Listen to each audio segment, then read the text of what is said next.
Good afternoon, ladies and gentlemen, and welcome to today's meeting. I'll declare this meeting open for the 10th of December. Thank you all for your attendance. We actually have a full house, albeit someone calling in, which is allowed under our standing orders. So, with that, let's begin if I can. I want to acknowledge we have a number of visitors today, including Jeff Coop from the Anglican Church, but importantly, Philip Thompson, federal member for Herbert. So he will be giving us his presentation shortly. Could I begin by acknowledging the traditional owners of the land on which we meet on here today, the Walgurugaba of Gurrumbil Burra and Yombanen and the Bindal people, and pay our respects to their culture, their ancestors and their elders, past, present and all future generations. I'll now ask Reverend Jeff Coop if you will lead us off in prayer. Thank you. Thank you for the privilege of being able to do this. Today, as I pray, I'd like to pray for three things. One, for all the councillors, but I'd also like to at this time pray for all those who are struggling with the bushfires and with the other disasters, and also many of our Defence Force that we have in town, that there's no guarantees they get to spend Christmas with their families, so I'd like to pray for them at this time as well. All things look to you, O Lord, to give them food in due season. Look in mercy on your people and hear our prayer for those whose lives and possessions are threatened by fire. Give protection and wisdom to firefighters and other emergency service personnel. Encourage our generosity to those who suffer loss.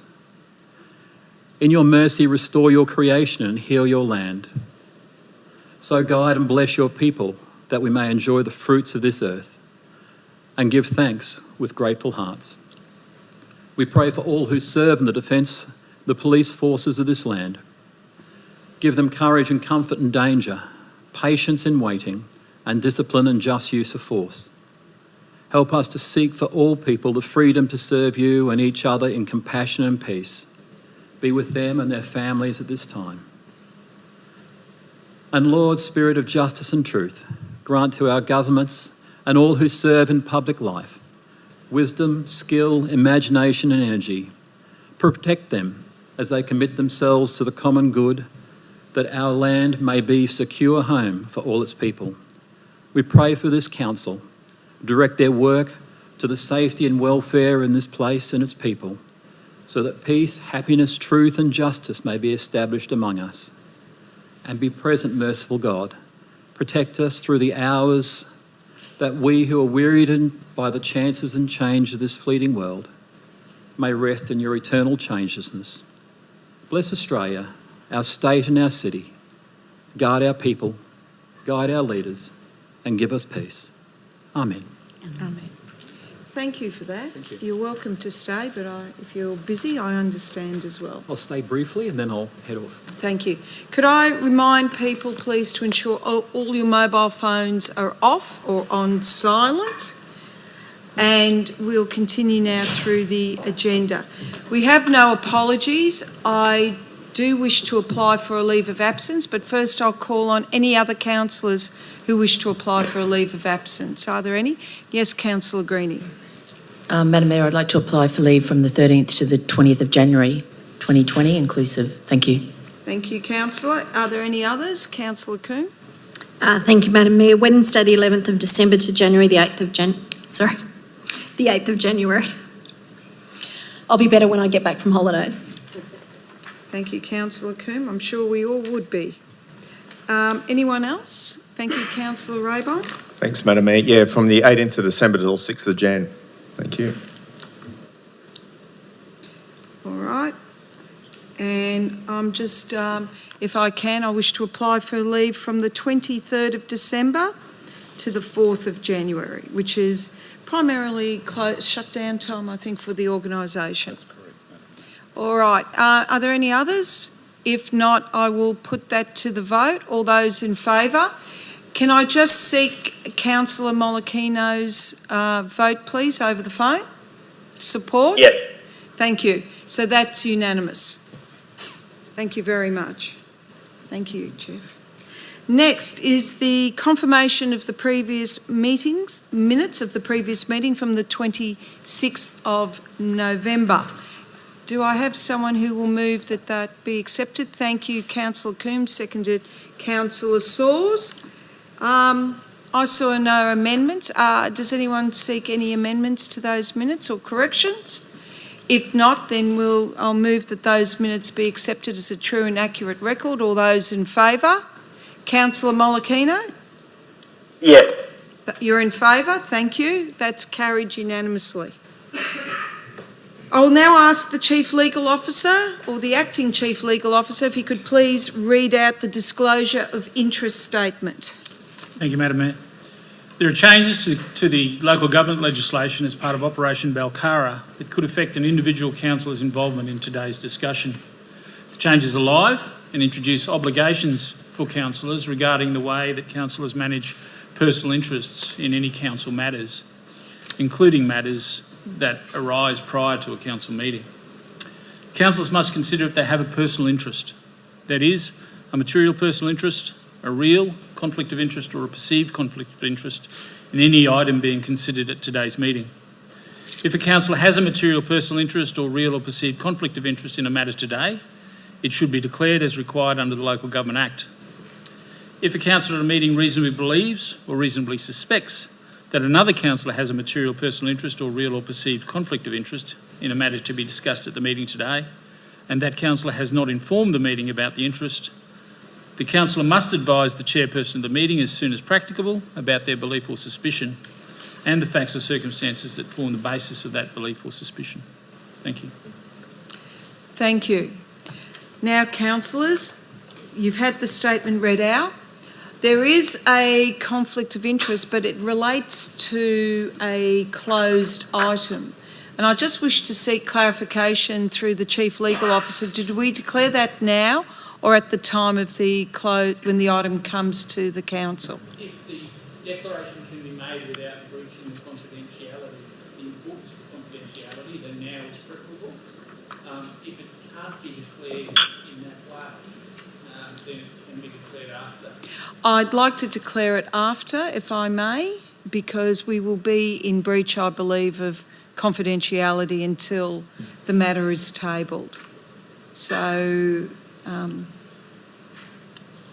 thank you, Tanya. If you will, I've emailed you that matter. We will deal with it when we move into confidential items. Yes, just to be clear, Madam Mayor, it would need to be declared after the meeting moves into closed session, but before the matter is discussed. Does any other councillor have a conflict of interest? Thank you, Councillor Doyle. Wouldn't be a council meeting without one, would it? I declare that I have a material personal interest relating to confidential item number 22, Future Cities Report. I declare a material personal interest. My husband and I have a commercial property and business within the Flinders Street East precinct of PDA, and our sons own a business within this property. As such, we stand to gain or suffer a loss depending upon the council's decision, and I will leave the meeting when this item is discussed. Councillor, I think I thank you for that. All right. I'll take that on board as an MPI. Thank you.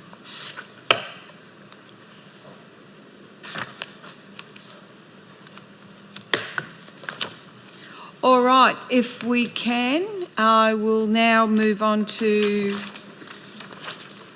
thank you, correspondence. Is there any? No correspondence, Madam Mayor. Thank you. Petitions? None? There are no deputations, no notice of motion.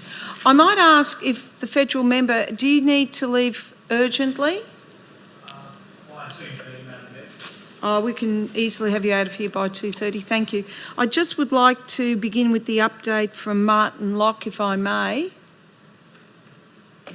Sorry, Martin, I did not acknowledge you previously, but if you'd like to step up here, now that we're live, I should advise all people who are part of council process that this is streamed live through our YouTube channel. I don't think it's breaking viewer audience recognition. However, it's been part of the openness and transparency of council.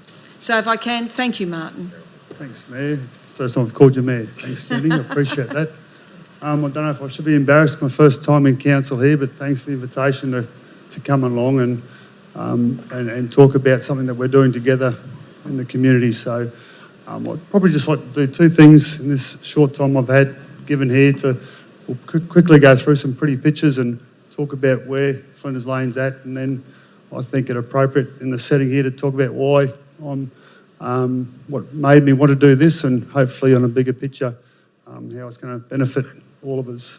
So Flinders Lane, I'm hoping everyone knows a bit about it. Doing a job together with council where council bought a property. I had a property next door, and council bought their property to get a laneway through, and an opportunity over several months to talk to doing something positive together for the city, where I think from any angle where everyone's sitting, it's going to be all-round benefit for everyone. So Flinders Lane, we all know about where it is. Just some pretty pictures here. Where it's at, we're at the stage where this is from Flinders Street end, looking down the laneway, the laneway which there's actually a drop from Flinders Street down to Ogden Street of approximately 2.8 metres. So it lends itself to two levels of shop fronts opening out into an interactive laneway which council own, and we're working together there. So that's a view from Flinders Street. This is the first level from Flinders Street. My building is the tenancies across the top there. If you'll see, we'll be constructing a balcony which steps in and out around, coming off my tenancies.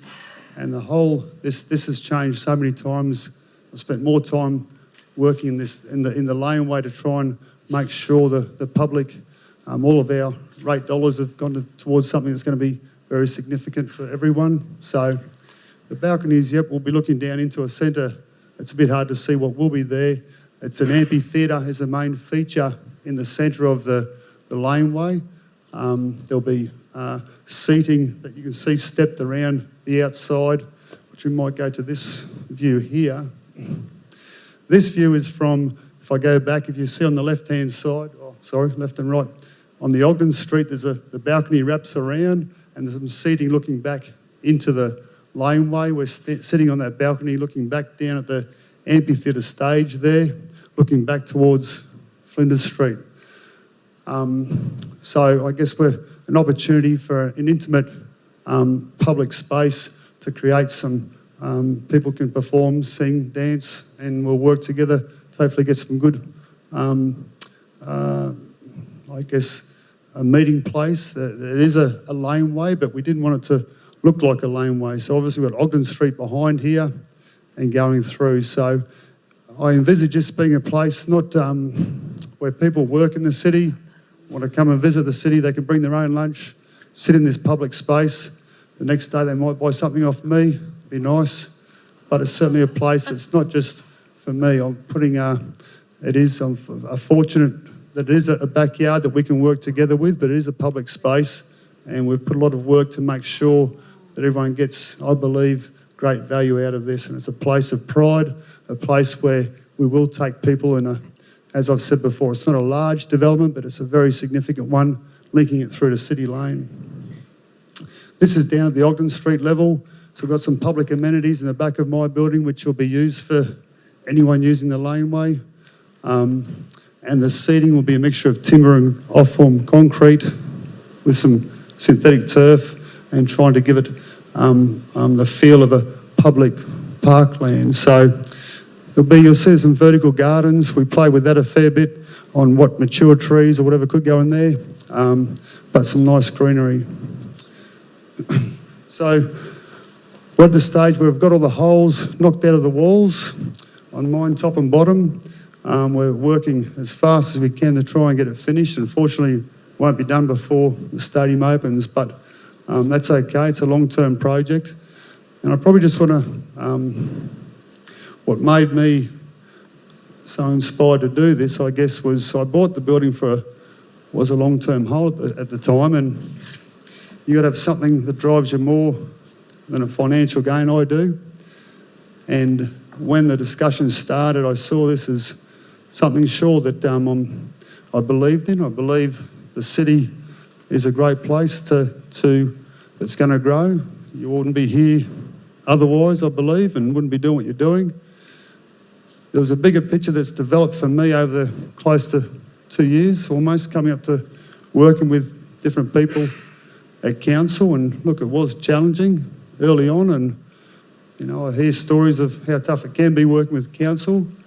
We had a few of those, not going to deny it, but I've always thought there's a bigger picture here. We've all got to be above it, and that's probably been a bigger reward that I'm looking forward to developing further, is what we've walked through together in the private sector.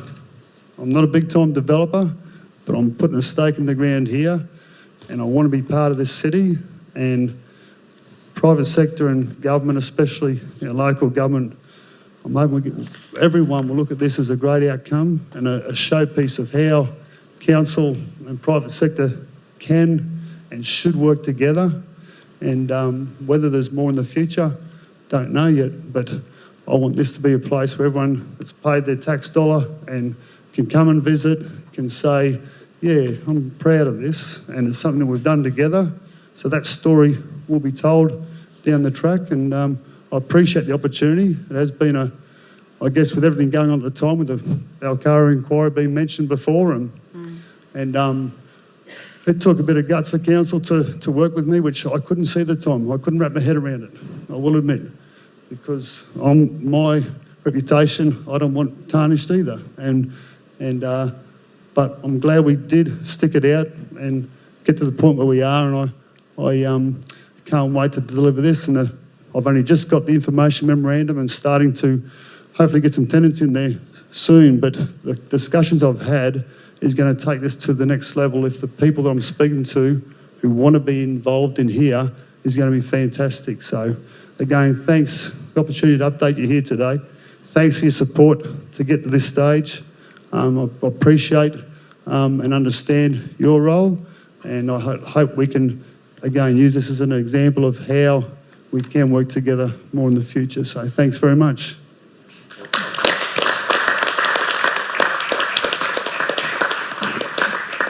Thank you, Martin. And many of us have seen your great community work, particularly in developing silver-level homes for people in our community. I'm pleased that council has been able to work with you constructively on this project. And I think bit by bit we'll start to see more development in and around the city. I'm very hopeful of further announcements in the new year. But good luck with the project, and I'm sure you'll continue to get a bit of a hard time from some of our staff, and I'm sure you'll be able to give it back to them too. Well done. Thank you. I'd now like to call on, I think Inga is doing the presentation on where we're at with the three-part waters. No, Scotty. Scotty, thank you. Scott? So this is an update on where we're at with the funding arrangements we have with the state government, the 225 million on the three-point water security solution. Can I have mine, please? Thank you, Les. Thank you, Mayor. Thanks for the opportunity of presenting. This is the 7th update of how we're going with this, the three-point water security update. So I'd like to say is the Horton Pipeline is racing to completion of the pipework and structures by January 2020. One of the first contractors has put in the final pipe in the ground of last week, and they're starting to fill that pipeline to start to test and commission that over the next month or so. So just a list off of all the contracts have gone through. So we've had 2 construction contracts, one with Mendy and DJ McCormick have achieved their practical completion. We've had all the GRP pipes have been fittings completed and delivered to site. So DJ McCormick were completing the micro tunnelling and pipe jacking under the Flinders Highway and the railway. And Mendy Constructions did the ground preparation and the clearing, what was labelled as clearing and grub. we've also, so at the moment, 28.3 kilometres of pipeline have been installed, so 85%, and 50 concrete structures of 65% have completed as of the 21st of November, so we've had a few weeks from there. And because all contractors are on site, the production has ramped up, and we still are trying to get everything in the ground by Christmas and commissioned early next year. So the biggest success so far on this project is breaking up those packages so local contractors have maximised the opportunities with local contractors. And we're estimating that it's create local jobs, and with over 1,000 direct and indirect workers and more than 200 local businesses directly and indirectly engaged. So on that side, it has been a real success, and we'll keep on through on that one. So by Christmas, we will aiming to have the pipes in the ground to the Horton River. Originally, stage 1 was to go to the Horton Channel. We are now going to to prepare for stage 2 is to get to the Horton River, have it locked and completed by there, and we'll move into stage 1.1, which is where, as can be seen in this graph here, where the original route is, you can see in the top left where it's coming in from Townsville towards the Horton River. And originally it was going to go over to the Horton Channel over the right. We've now had to redirect that so that it can connect to the future stage 2 pipeline. So next year,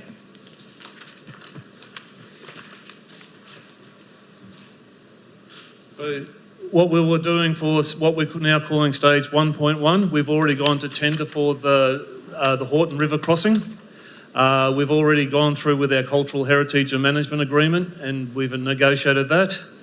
The land tenure and environmental approvals are being renegotiated. We've designed the realignment, and we'll start the construction of the river crossing is planned for the second quarter, probably March, April, to go for 4 months. And by then we will have re-tendered for the 2.6 kilometres of pipeline, and that will be underway in that same second quarter.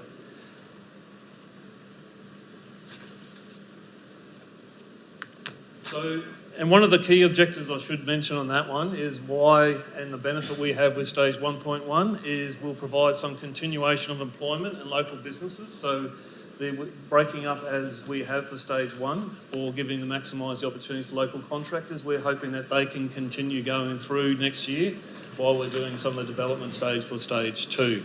So that's one of the key benefits we have of pushing the redirected section into next year.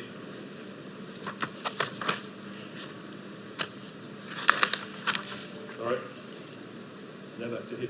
So the Horton pipeline, the next steps, the priority focus is on completing stage 1 that's commissioned and ready to go by February and handover in March. That is our key deadline and a commitment that we have.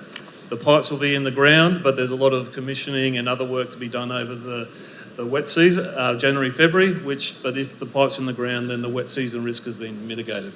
So we'll complete tendering for stage 1.1 and construction contracts in the first half of 2020. We'll complete the Horton River crossing and realignment by November 2020 and complete stage 1.1 to suit the alignment of stage 2 of the Horton pipeline by the end of, in the same time frame of November next year. And negotiations are progressing with the federal and state government in relation to stage 2 project, and council is hopeful of design work and other preliminary work for stage 2 can commence in the first quarter of 2020. So that's where we're at. So the attached, the photo here, graphic shows the quantum of pipe and structures completed across the 4 pipeline installation package as of the 21st of November 2019. So you can see that mostly I think it's the areas in yellow, what's in the ground and ready to go, but there are some sections in the green and some of the structures that are still have been going the last couple of weeks and will be done over the next month.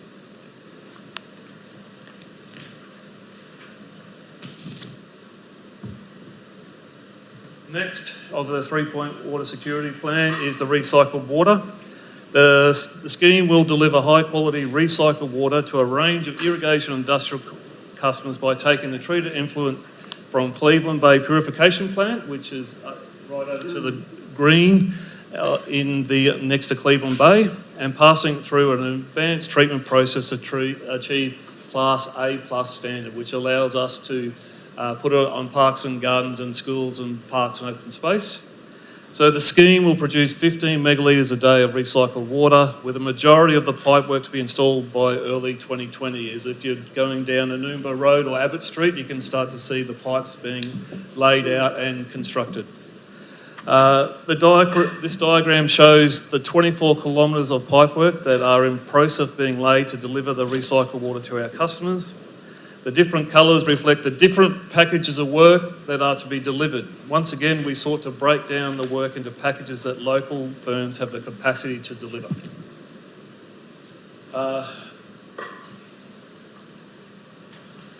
The progress to date. So the first section was awarded to RMS, and they've completed the pipeline through Annandale and was laid in conjunction with the Southern Suburbs Rising Main. Now that's been complete and signed off.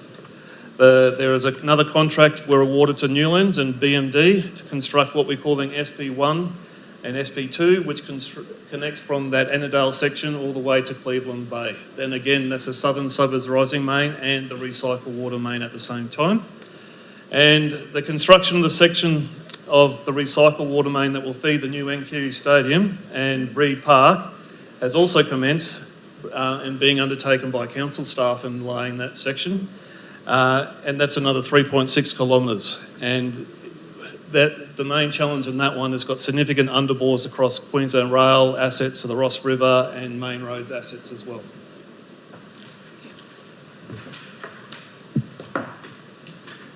With Aquaflow have been engaged by council and now constructing the pipeline that Townsville Golf Course will use to temporarily irrigate the golf course from Applin's Weir.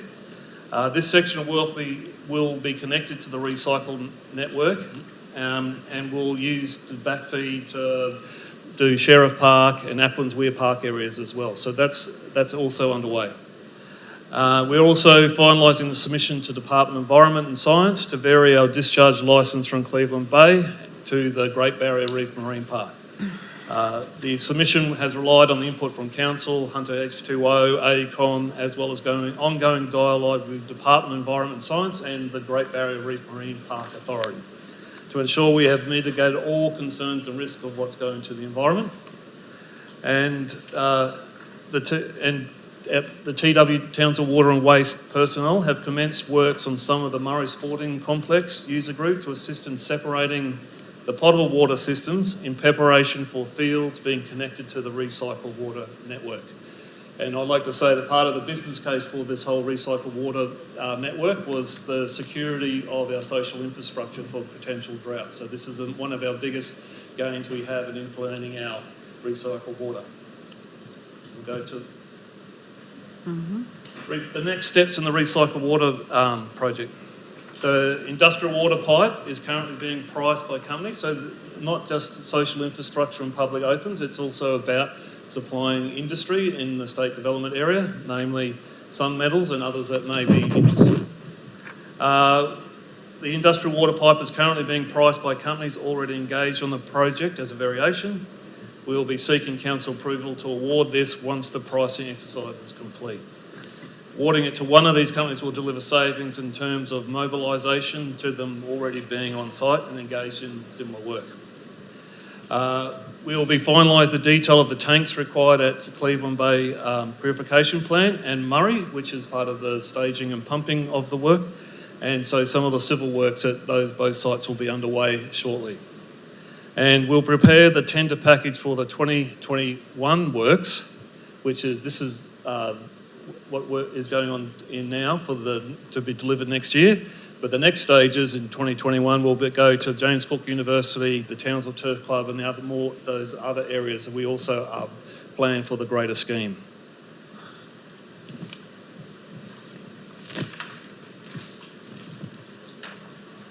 So at the moment, we're finalising the technical specifications and negotiating the technical works around the treatment plant with Cleantech, and get final approval for the contract to enable construction in early 2020, before the close of the Christmas holidays. We just need to put the finishing touches to our submission and submit to the Department of Environment that we've been working them with, And we are just waiting to the final detail regarding the nutrient reduction system from Cleantech to enable us to do this. We've been working closely with Cleantech, Ergon and AECOM to establish the electrical requirements for the plant. We've now provided Ergon with the final electrical load so they can conduct some load assessment on the network to establish what our high voltage and low voltage requirements are. And so we can finalise the electrical design on that area. So this is, I'd like to just show, this is a preliminary overview of what our recycled water treatment plant will look like. So this is going to be parked next to our Cleveland Bay purification plant, and we'll be able to process the water to that Class A standard, A+ standard, I would like to say. Can I just ask you a quick question Yes. on that for the people here who may not know? This isn't a traditional RO plant, is it?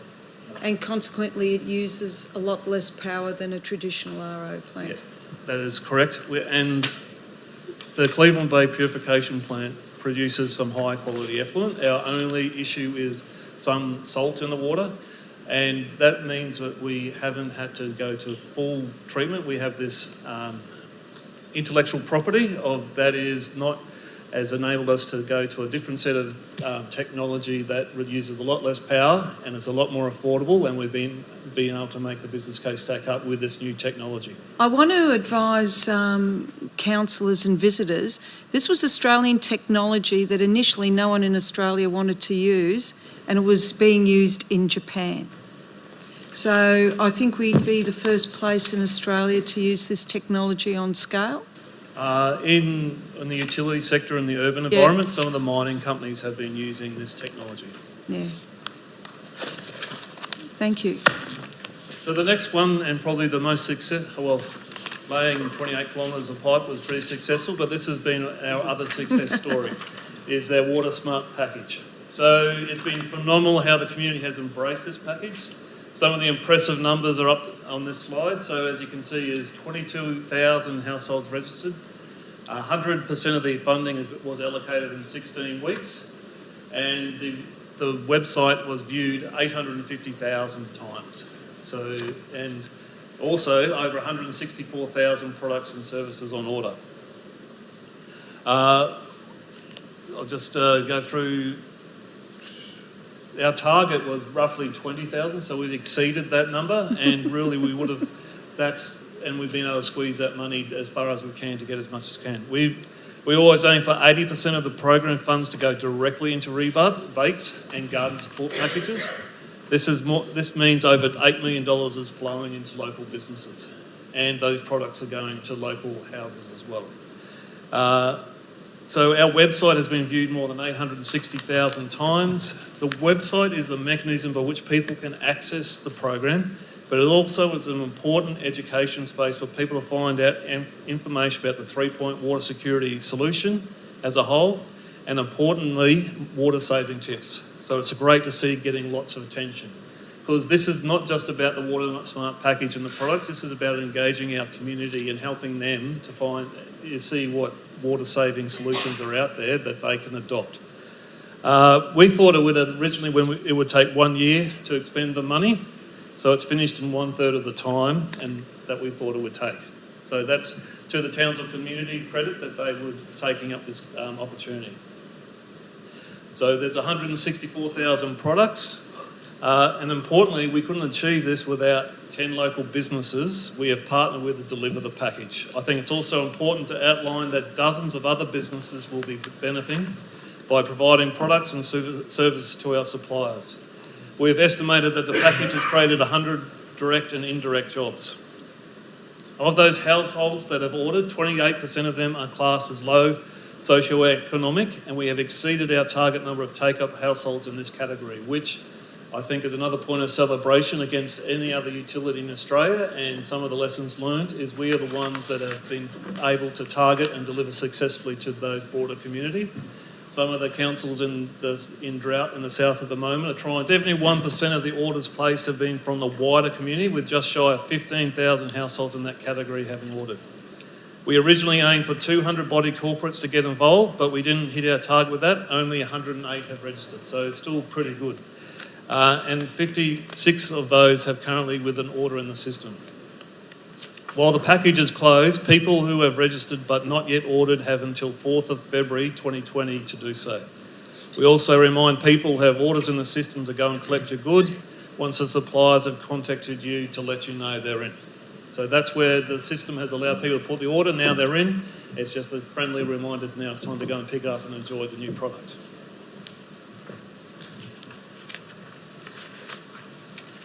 So the garden support package results of our Water Smart package. This is where we had it up for the automatic waterers and the manual waterers, and we had a couple of different support packages that helped them to improve their gardens. The no cash outlay option of the garden support package has continued to be the most popular offering, with over 91% of orders being placed for that. So this was particularly liked by the lower socio-economic people in that category, but in general, this is what most people liked. Of the garden support package order, the split of orders placed definitely is weighed to the manual waterers package, with over 76% choosing that, and only 23% of the customers choosing the automatic package. As you can see, under the automatic package, the top 3 based on orders were the native plants. We sold out of these in 3 weeks. Mulch delivery, with over 9,500 households to receive about 28,000 cubic metres of mulch, which is more than 11 Olympic-sized swimming pools worth. And the lawn care packages, which contain a range of products to become water-wise. So that's been I've seen a lot of piles of mulch around the streets, and there's still a lot more to go over the next couple of months to be delivered. The really interesting and unattended benefit here in terms of take-up was the interest in compost bins and worm farms, with those combined from both the manual and automatic package. It was one of the most popular ones. We had over 9,100 compost bins ordered and just short of 3,000 worm farms. So not only will they deliver a water-saving benefit, but they may also have a positive impact on our green waste going to landfill and creating some level of reduction there as well. And fish bait. On the manual side, we had more than 16,700 tap timers ordered and just over 21,400 low flow sprinklers, so another popular part. Each person could order two each of these, and with the low flow sprinklers, we offered both large and small type sizes to account for people who have different sized areas that need watering. So these low flow sprinklers, I know a lot of the councillors have seen them at some of the displays, are more suitable for our soils, and so we should have a reduced loss in water. Once again, our native water-wise plants, where they could order up to 30, here sold out in 3 weeks, with 72,807 of them ordered. The lawn care package, mulch and compost bins and worm farms were also, again, a big hit. We also provided a mulch spread service for those who were unable to physically spread it themselves, and had about 330 households to take advantage of this offer.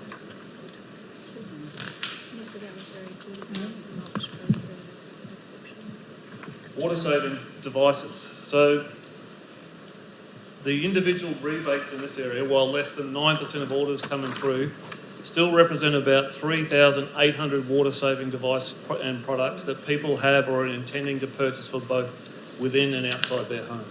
So this is where, in some of the areas, we gave them a partial rebate. So this is where we had a high impact of taking up the 3,800 water-saving devices.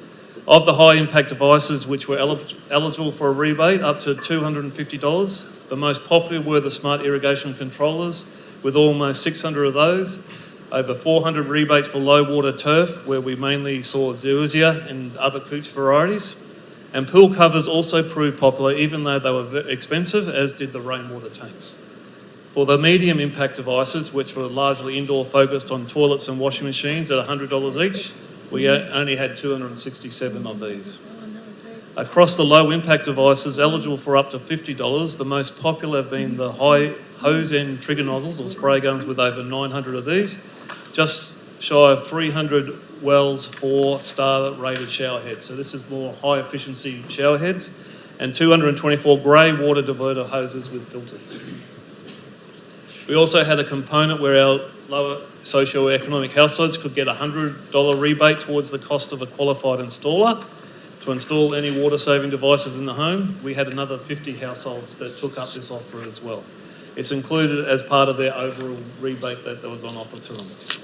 So for the body corporates which were eligible for up to $1,000 amount, the products that appealed to them were the smart irrigation controllers and drip irrigation, followed by low water use or artificial turf, which was part of the package we offered. Now, next steps for the Water Smart package. So for the next, as we said, there's a lot of people put orders in, but this is where we'll continue to process the rebates and invoices, and continue to encourage those who are registered but not ordered to get their orders in by February 2020. And this is where we start to deliver once we've engaged the community and shown them what solutions are out there, is deliver a 6-month community education awareness campaign around wise water use and assisting people with the knowledge they need to use their new water-saving devices and appropriate watering behaviour for dry tropics environment. As people have until the 4th of February 2020 to get their orders in, they will then have until the 4th of May 2020 to get everything with us finalised before we achieve full financial close of the program. We have commenced a lessons learnt process, which will complete once financial close is achieved. As part of this, we're already sharing, as I discussed, the sharing lessons with, and Inga was working with the Brisbane on the program, which is organised by Queensland Council of Social Services with other water utilities. So the Queensland Council of Social Services actually asked Inga and pulled in a lot of water utilities and Department of Natural Resources to see what we could learn from that, and Inga was able to share with them our experiences. And under the D, we'll be completing all our requirements for final reporting at the end of the financial year. So we've had some major success in this area, and through the Inga and her team, but it's only just started. Now we've engaged the community that's now working with them over the next 6 months so that we can keep up the, pardon the pun, the flow of that, getting the awareness of how to use water wisely. Thank you very much, Scott. CE, you have a statement to make on this. Just a quick comment, Madam Mayor. Thank you, Scott. I think there's a couple of important points in this. The QCOS factor was really based around the fact that the Queensland Council of Social Services recognised the ability of this program to reach the lower socio-economic strata within Townsville. So they now intend to use our model as an exemplar model when they are looking at how they can influence that lower socio-economic group. I think it's an important point because in fact it points to the overall success of it. The other one is the recycled water. The importance of the recycled water, and it is a point that I wish to continue to drive home, is in fact a reduction in the use of potable water. So the importance of the three-stage program, obviously education and the giveaways that have led to the ability for us to run the education program. But we should not underestimate the importance of the recycled water and the fact that not only will that support the pipe, and we thank all governments for having been involved in stage 1 and 2 in relation to the pipe, but I think it's important to understand that the recycled water, which will relieve our own parks and open spaces from using potable water, but relieve industry from being an impost on potable water, which again will reduce cost to the community and ratepayers across the board as we manage that process and replace potable water with recycled water. Thank you, Madam Mayor. Thank you, C. Can I just comment? We were funded to the tune of $225 million by the Queensland Government on this project. Now, traditionally, projects like this normally are given to a Tier 1 contractor. We were able to convince the Queensland Government that we as a local council could manage this project, manage it efficiently, use our local contractors and enable them to grow in capacity. Can I say that I think we've been able to deliver for the Queensland Government very much the outcomes they were looking for. A number of the local contractors involved in this project now have gone on for accreditation under the federal, under one of the acts under the federal government to allow them to be able to now tender for the next phase. But that accreditation also allows them to tender for many other contracts that are coming up over the next few years, particularly around defence and the Australian-Singapore Training Initiative, military initiative. If it wasn't for this project and us and the government having the faith that a little local council like ours could deliver it, it would have been a lot harder for many of our local contractors to build capacity and capability so that they are able to move on to the next stage. I know that a number of them will be working on some mining projects in the interim, but they are very keen to move on to stage 2, and especially the ability to move staff into the next phase. I am so pleased with the outcome. I was on site today as we laid the last few pipes on the project. I was very pleased to speak to many of the local workers on there, and the fact that they had the opportunity to work on such an important project for our community. At the start of term, we said we would deliver water security, and we have. Through the support of both the federal and state governments, we'll be able to deliver we are able to keep areas of our city green. And as the CEO said, we are able to provide affordable water for industry, not potable water. It will mean we will be able to hopefully put off any extensions to the Douglas Water Treatment Plant, because we will have more than 10% of our daily water being normal use, being used through the recycled system. Ladies and gentlemen, it really is a win-win for this community. It's a great project. Scott, I continue to look forward to updates on the project, and CE, if you could please thank the council team involved on all 3 projects. I'm sure that over the next few years the proof will be in the pudding, so to speak, in terms of our water and our water costs. And Philip, that's the reason why I wanted you to go last. I thought it was important that you saw that presentation, and I'm sure it fits into part of your vision for the city. So may I ask if you could come up, please?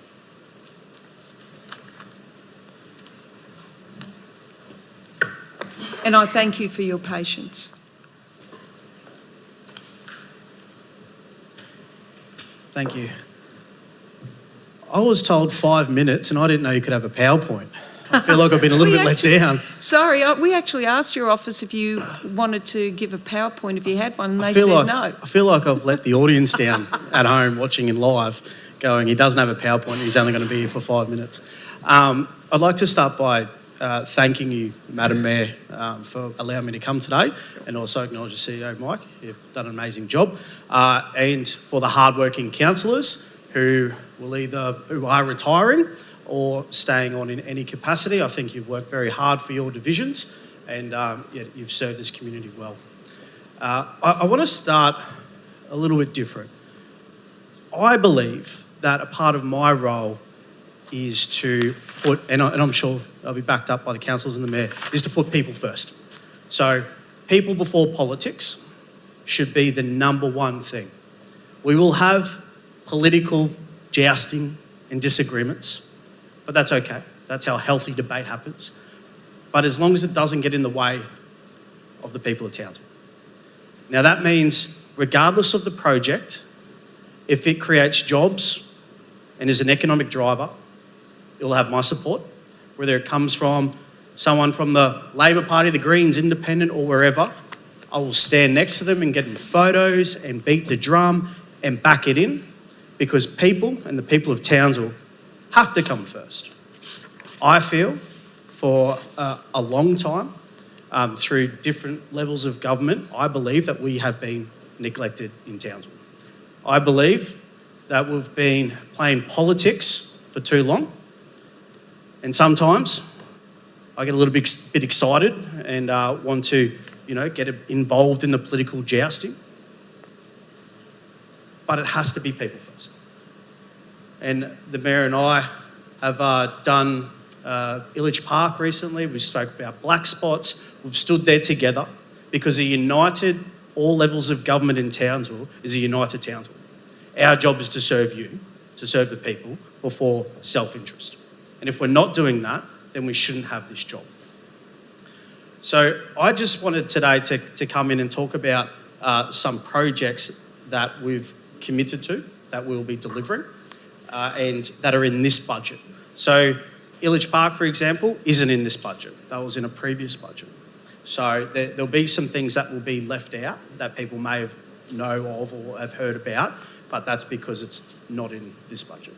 So $22 million for the Mater Hospital in Townsville Hospital and Health Service, $9.6 million for North Queensland Water Infrastructure Authority, $200 million for Stage 2 of the pipeline, $300 million for Townsville Inland to Roma and Tennant Creek road upgrades, $75 million for the Port Widening Channel project, $144 million for Townsville Ring Road Stage 5, $2 million for Palm Island water security, $12 million for Drive It, $15 million for the Marine Tourism Precinct, $1.96 million for Castle Hill Activation Project, $50 million for Regional Airport Upgrade, $94 million for JCU Innovation Complex, $15 million for the Cowboys Centre of Excellence, $10 million that will be spread out between Yumba Meta, Salvation Army, Townsville Turf Club, and $49.9 million that will go into defence. Now, some of them are NAIF projects. So NAIF is a loan, a low interest loan that businesses and companies have the opportunity to draw down on. But all these projects here that I've just talked about can't just be delivered by the federal government. No way. It's not how it works. It is a through government, all level of government projects. So it's not about me running around trying to turn sod every couple of minutes and talk about how good the federal government is in delivering projects. That's not what it's designed to do, and it's not what we'll be doing. I need to be working with the council, the state government, and obviously working with my counterparts in different departments in the federal government to ensure that politics left at the door, we're delivering jobs, we're growing the economy, and we're doing everything that we can to ensure that Townsville isn't just back on the map, it is the map. Breaking it down, so the health, the $22 million, it's $13 million for the Townsville Hospital, so it's a new 33-bed ward, and $9 million for the Mater Hospital, relocating and rebuilding their maternity and neonatal ward, which is exciting for me because my wife's pregnant, so getting everything close and gripped up together is really exciting for me. So the $200 million is for the pipeline defence. So the $49.9 million spent is on new facilities at the 5th Aviation Regiment to support the introduction and sustainment of 3 new CH-47 Foxtrot Chinook helicopters and associated integration systems. Tourism, $1.5 million for the Stage 2 of the Museum of Underwater Art, and of course the Castle Hill Activation Plan, and the NAIF, so the Cowboys Training and High Performance Centre, the airport, and the JCU are all NAIF loans. So they will, loans, get paid back. Some of these projects are going directly into council, and that's through different BBBRF or different funding grants and things like that, because the federal government doesn't normally grab money, throw in bank accounts. It normally goes through a grant system, and then it's drawn down as it goes ahead. So this is over $1 billion that's going to be delivered in Townsville. That's more than nearly any other electorate. So it's huge, and it's going to do wonders for our city. And I'm happy to table, if you table documents, I'm happy to table and circulate that spend as well. And you have an election coming up for the councillors and the mayor. That's great. Things don't stop. Things keep moving. I know you're going to caretaker mode. And a part of our delivery for different projects, we're not going to press pause on anything, but we're going to keep it as non-political as one can during an election, because it's not up to me to decide anyone's fate or be jumping up and down with anyone. It's a democratic process, but projects do need to continue to go. And I think that with the council as well as the mayor, if anything we need to be doing and delivering, we'll be doing together, but your elections are for you, yeah, and for the people. So I think it's important that we change the narrative, and definitely in Townsville, of political parties kicking each other every chance we can get. You're stuck with me for 3 years, so regardless of who you vote for or who you have voted for 3 years I'm your member for Herbert at the federal level, so I will be accessible to everyone. And I think that's through all levels of government we need to be putting the people first. So that's kind of it in a nutshell of the projects that we'll be delivering. I don't know, do you want me to take any questions? I'm happy to take questions. You want to take questions? Sure. Are there any questions from councillors?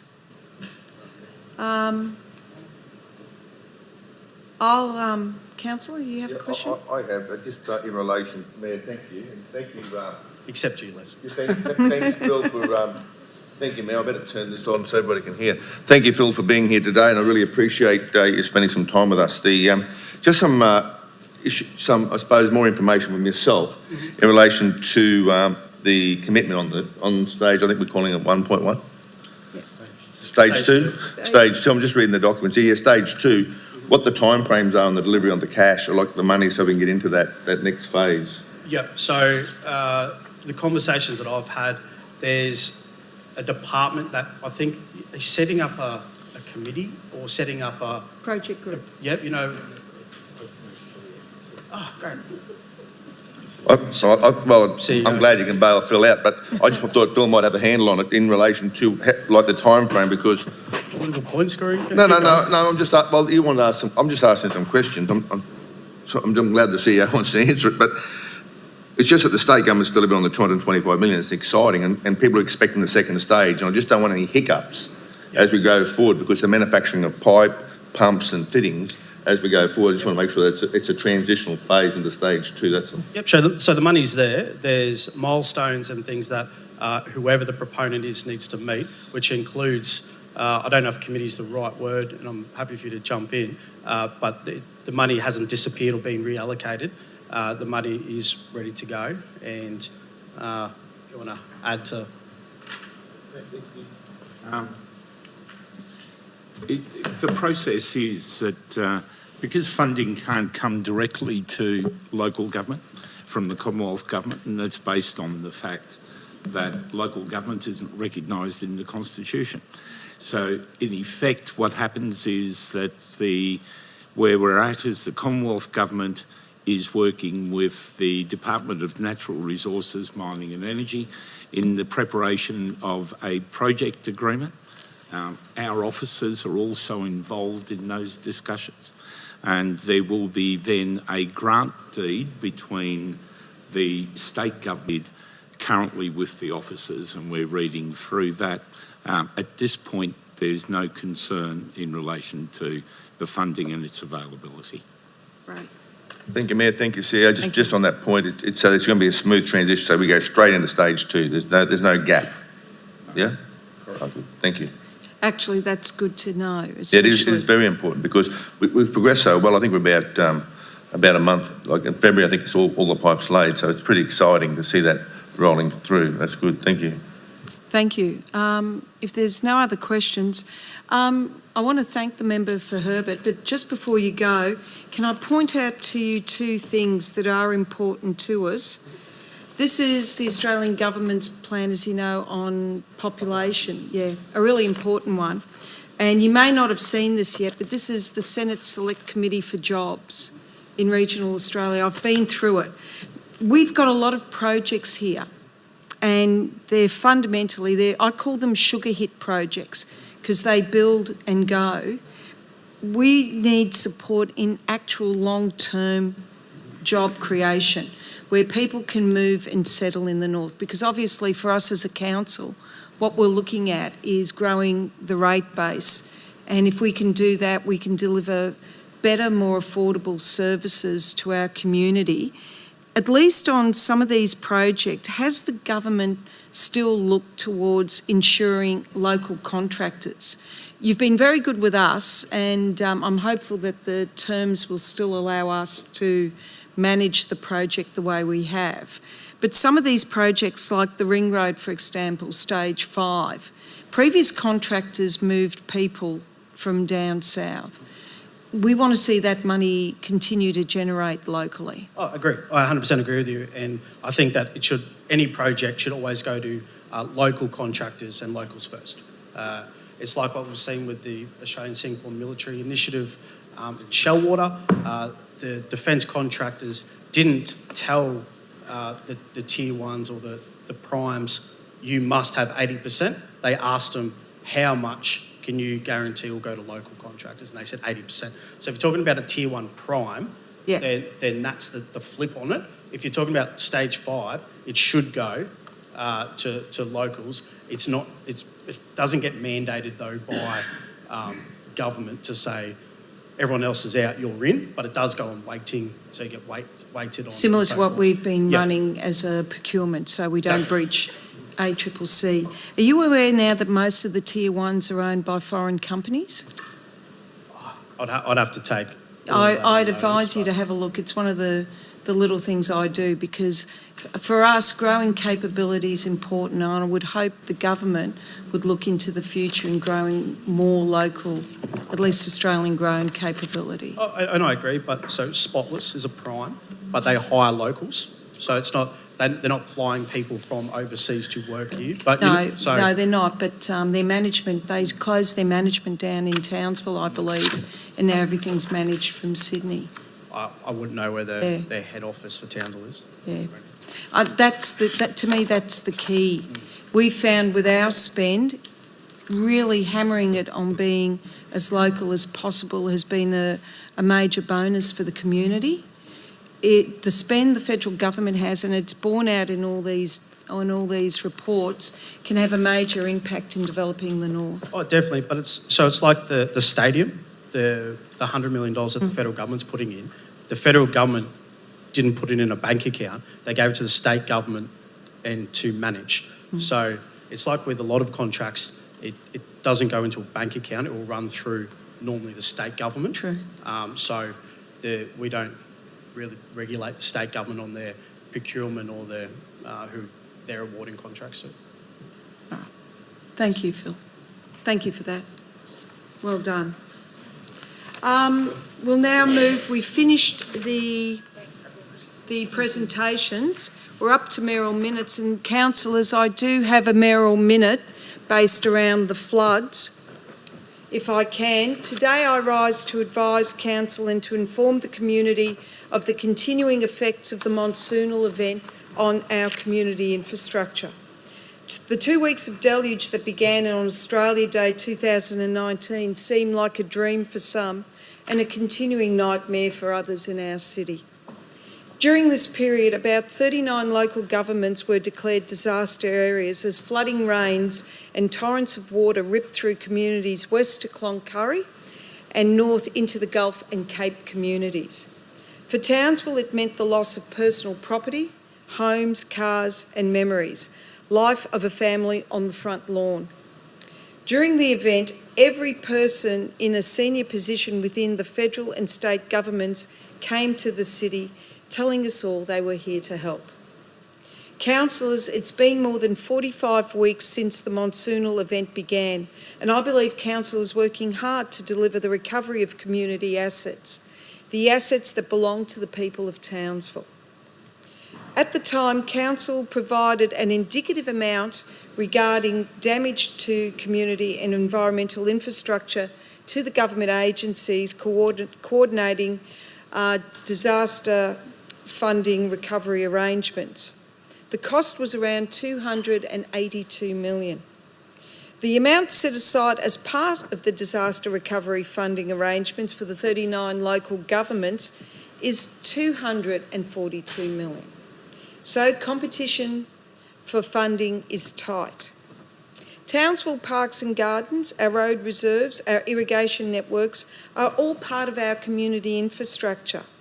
These areas suffered incredible damage that is hard to quantify. How do you quantify the value of plants and garden beds washed away? There is more than $5 million in damage to this alone. along our river, roads and beyond. Our irrigation network that services much of our community is worth $70 million to ratepayers. And again, extensive portions of this system were significantly damaged during this event. All this is not, and I repeat, not covered by disaster recovery funding arrangements. Areas such as Cludon, Walgaroo, Idalia, Hermit Park, Rosslea, Mundingburra, Railway Estate all suffered immense damage to our public infrastructure. And Council cannot seek funding support under the disaster recovery funding arrangements, as these assets are not considered essential public assets. And while Council has received some funding for work needing to be done along our scoured riverbanks, there is more than 20 million identified in environmental damage alone. Council has lodged business cases for funding in these areas, but as I said earlier, there is a lot of competition from those 39 councils affected by the floods. The state of our city is not pristine. It is, as I would say, it isn't pristine. But Council is determined, and I want to acknowledge that, because I believe it is important that we acknowledge to our community that we understand some of their frustrations. But we are determined to restore our damaged parks and gardens to their former glory as soon as possible. We are all frustrated by delays. However, I want to acknowledge the hard work of our staff in their part of our community recovery. Ladies and gentlemen, we are asking our staff, our council officers, to identify opportunities to action this restoration within Council's existing operations budget. We could have done this sooner if we had money. We could have doubled our staff for a period of time and ensured that these areas were restored as quickly as possible. However, the Council is committed to maintaining a balanced budget. This means restoration may take some time, and in fact will probably have to be undertaken over a number of years. Works will be prioritised, with the most urgent works being undertaken first, and opportunities to restore damaged parks and gardens in other program works will be explored. I want to thank the community for its patience as we work to restore our irrigation network and ensure our parks, gardens and open space will remain tip-top into the future. Thank you, councillors. All right, if we can move to our reports now, if I can ask councillors, we'll move on to our first item, which is the infrastructure and operations. Councillor Molokino. Thank you, Madam Mayor. I'd like to present the Officer's Report for Infrastructure and Operations, starting with item 1 on page 1 of the Ordinary Council agenda. Thank you. Can I have a seconder? Thank you, Councillor Sauls. These just relate to the minutes of the TLDMG from the 23rd of October. Myself and Councillor Raybine were there, and I think they're a true and accurate record. So I don't believe there should be. Is there any discussion on these minutes? Yes, Councillor. Thanks, Councillor Molokino. Thanks, Madam Mayor. I think I'd just like to highlight an item that was discussed during that meeting, and it acknowledged the great work that our communications team did during the monsoonal event earlier this year, and some of the accolades they've achieved since then. So some of them are the team were winners of the State Priya Awards, which then went on to the National Priya Awards. Winner of the Award for Excellence at the Local Government Association Awards, Madam Mayor, and also finalists in the International Shorty Awards that were held in New York, which was astounding. We didn't take away the grand prize. However, we're the first local government to make that final of those awards. Should we say who beat us? Yeah, you can, Mayor. Nike. Yeah, Just Nike took their budget was a bit bigger, I think. Yes, it was. Nike National. Yes. International, I think it was. And also we've got, we also had our wonderful social media officer, Connor Wallace, go down and win the Social Media Marketer of the Year, Best Emerging. So it speaks volumes about the capability and the drive and the passion that our team has. And it's good to see that they're recognised in this way. So is that, Madam Mayor, and I think also, if you'll indulge me for a second, we could also talk about the exercise we had recently. I think that should be in general Oh, business right because then. these are the meeting minutes. Yeah, okay, they weren't the minutes. Fair enough. Thanks very much, Mayor. Thank you, councillor. All right, anyone else wishing to speak on the minutes of the meeting? No. If not, we'll put it to the vote. All those in favour? Against? Councillor Molokino, your vote? Aye. You're in favour, thank you. Carried unanimously. We'll now move on to item 2, which is the new lease for Enterprise Centre. Can I have someone move that? Councillor Move that, Madam Mayor. Thank you, Councillor Molokino. Do I have a seconder? Councillor Doyle, thank you. Do I have a seconder? I'm sorry. Yes, Councillor Doyle. All right, any discussions on that from the mover? Councillor Molokino? No? No, Madam Mayor, I'll reserve that. Do we have any discussion from councillors or any questions? Madam Mayor, I've got a few questions, if I could. Okay, Councillor Ryder? I just wanted to clarify a few things probably. The request is from the Townsville Business Centre, as in the organisation, and in the report it says names of parties with a known interest. Michael Brennan is the chair. So can I just clarify, is the lease with Michael Brennan or the organisation? Thank you. Can I have a... Through the chair, it's through the organisation, the Townsville Business Development Centre. And the other one, if I may, is in the report it says this is basically $1 million in-kind investment from us. And I know in the report it says they're going to make a grant submission. For us to commit to an investment of $1 million, do we get to see a business case or a strategic plan of what they're actually, or the intent is for the next 5 years? Because I understand they currently are servicing, training and giving advice to small business, which I fully support, but I just want to see, have they presented us, I think I'd like to see before we invest $1 million, some sort of business plan? Through the chair, I'll be attending their AGM next week where they'll be providing that information where I can bring it to council. So there's certainly a great business that looks after a lot of small businesses, so they've had a lot of damage during the floods as well. We've had the opportunity through insurance to do a lot of renovations there and bring that facility back up to scratch. Hence, they've applied for a loan and they need a new 5-year lease to have that loan approved. So is it possible to hold over the decision until we see the business plan or the financials or some sort of something before we put in a grant? Please, Danny. Yeah, as I attend the AGM next week, that'll be the business case I'll be able to provide back to you guys on that. Could we change the officer's recommendation subject to, because you're seeking an exemption from the local to the lease, enabling us to deal directly rather than going out to a public tender or an EOI. If we were to hold back to ensure that council has satisfaction that they do meet the requirements in terms of financial sustainability and have a suitable strategic plan in place before we enter into a lease arrangement. Is that what you're seeking, Councillor Ryder? Yep, that's correct. I just think for $1 million investment, I just think we need to see probably more than this report.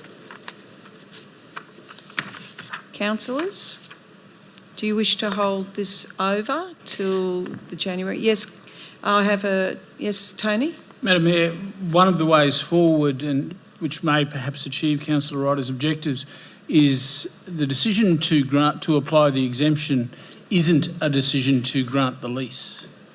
It would be appropriate, I would suggest, that the council, if it is minded to, adopt the officer's recommendation today and impose upon the granting of the lease, perhaps through the CEO being satisfied that an appropriate business case is being put forward by the tenant. As I say, the decision today doesn't grant the lease, it just enables the lease to be granted. Madam Mayor, if I may add something. Yes, thank you, Councillor Molokino.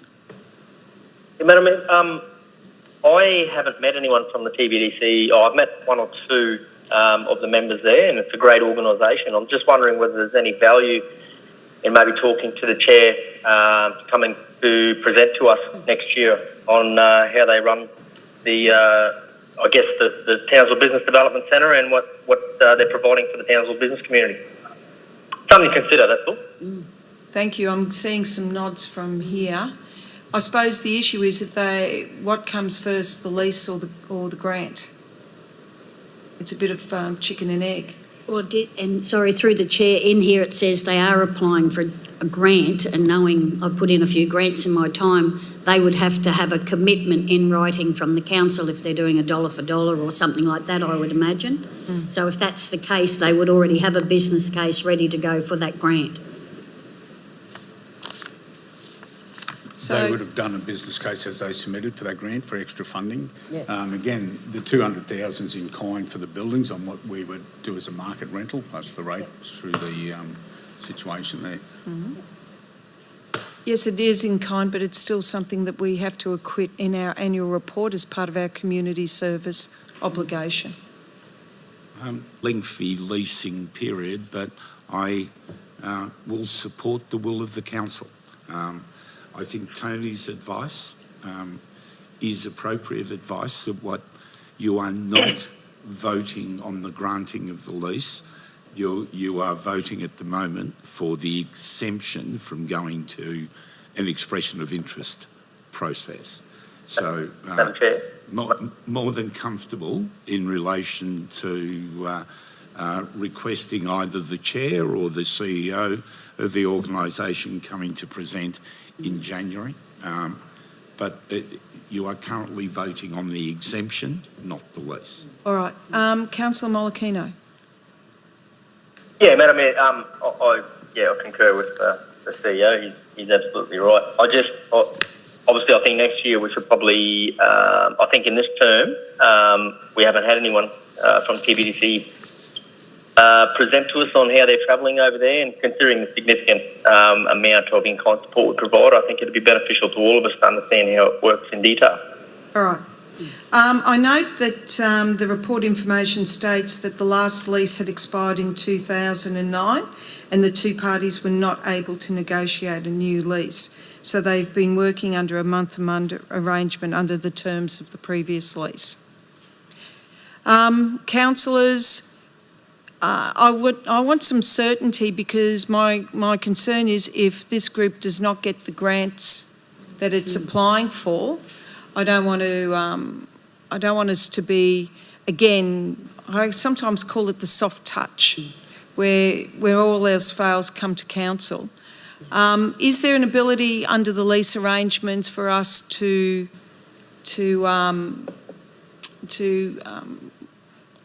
take the lease or dissolve the lease based around funding failures, or Madam at Mayor, any time? At the moment, there is no need or reason to take the lease. It runs month to month. No, but if a new lease was granted... If a granted... new lease is granted and the organisation is insolvent or anything like that, there would obviously... But there are standard provisions in our leases that acts of insolvency constitute default, which would give us the ability to terminate the lease if that's what we're minded to do.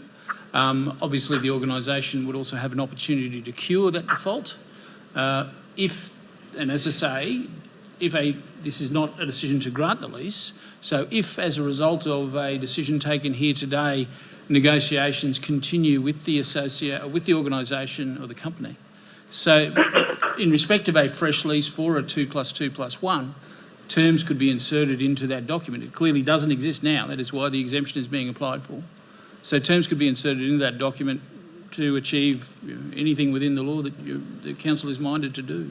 And sorry, through the chair, I would definitely not like to stop anyone helping small businesses. All I'm asking is for some clarification in regards to if they were putting in a grant and they need dollar for dollar, they will have their business case ready. So it's not going to be, all I'm saying is, can they do what Mark said, give us a presentation, because I'm excited about somebody helping the small businesses and I don't want to be the one to stop it. But for an amount that size, it is only 200 in kind, but that's a lot of money, and all I'm asking is for, we talk about transparency, it's just somebody showing us the business case. and then we can tell more people about what they do. Because I All think right. it's... So is there an ability as part of the officer's recommendation to agree to 1 but insert a 2, whereby at the January meeting we have a presentation from TBDC that includes outlining their strategic vision and business case, and at that point we can conclude lease negotiations. I think that might be, would you be happy with that? Yes, thank you.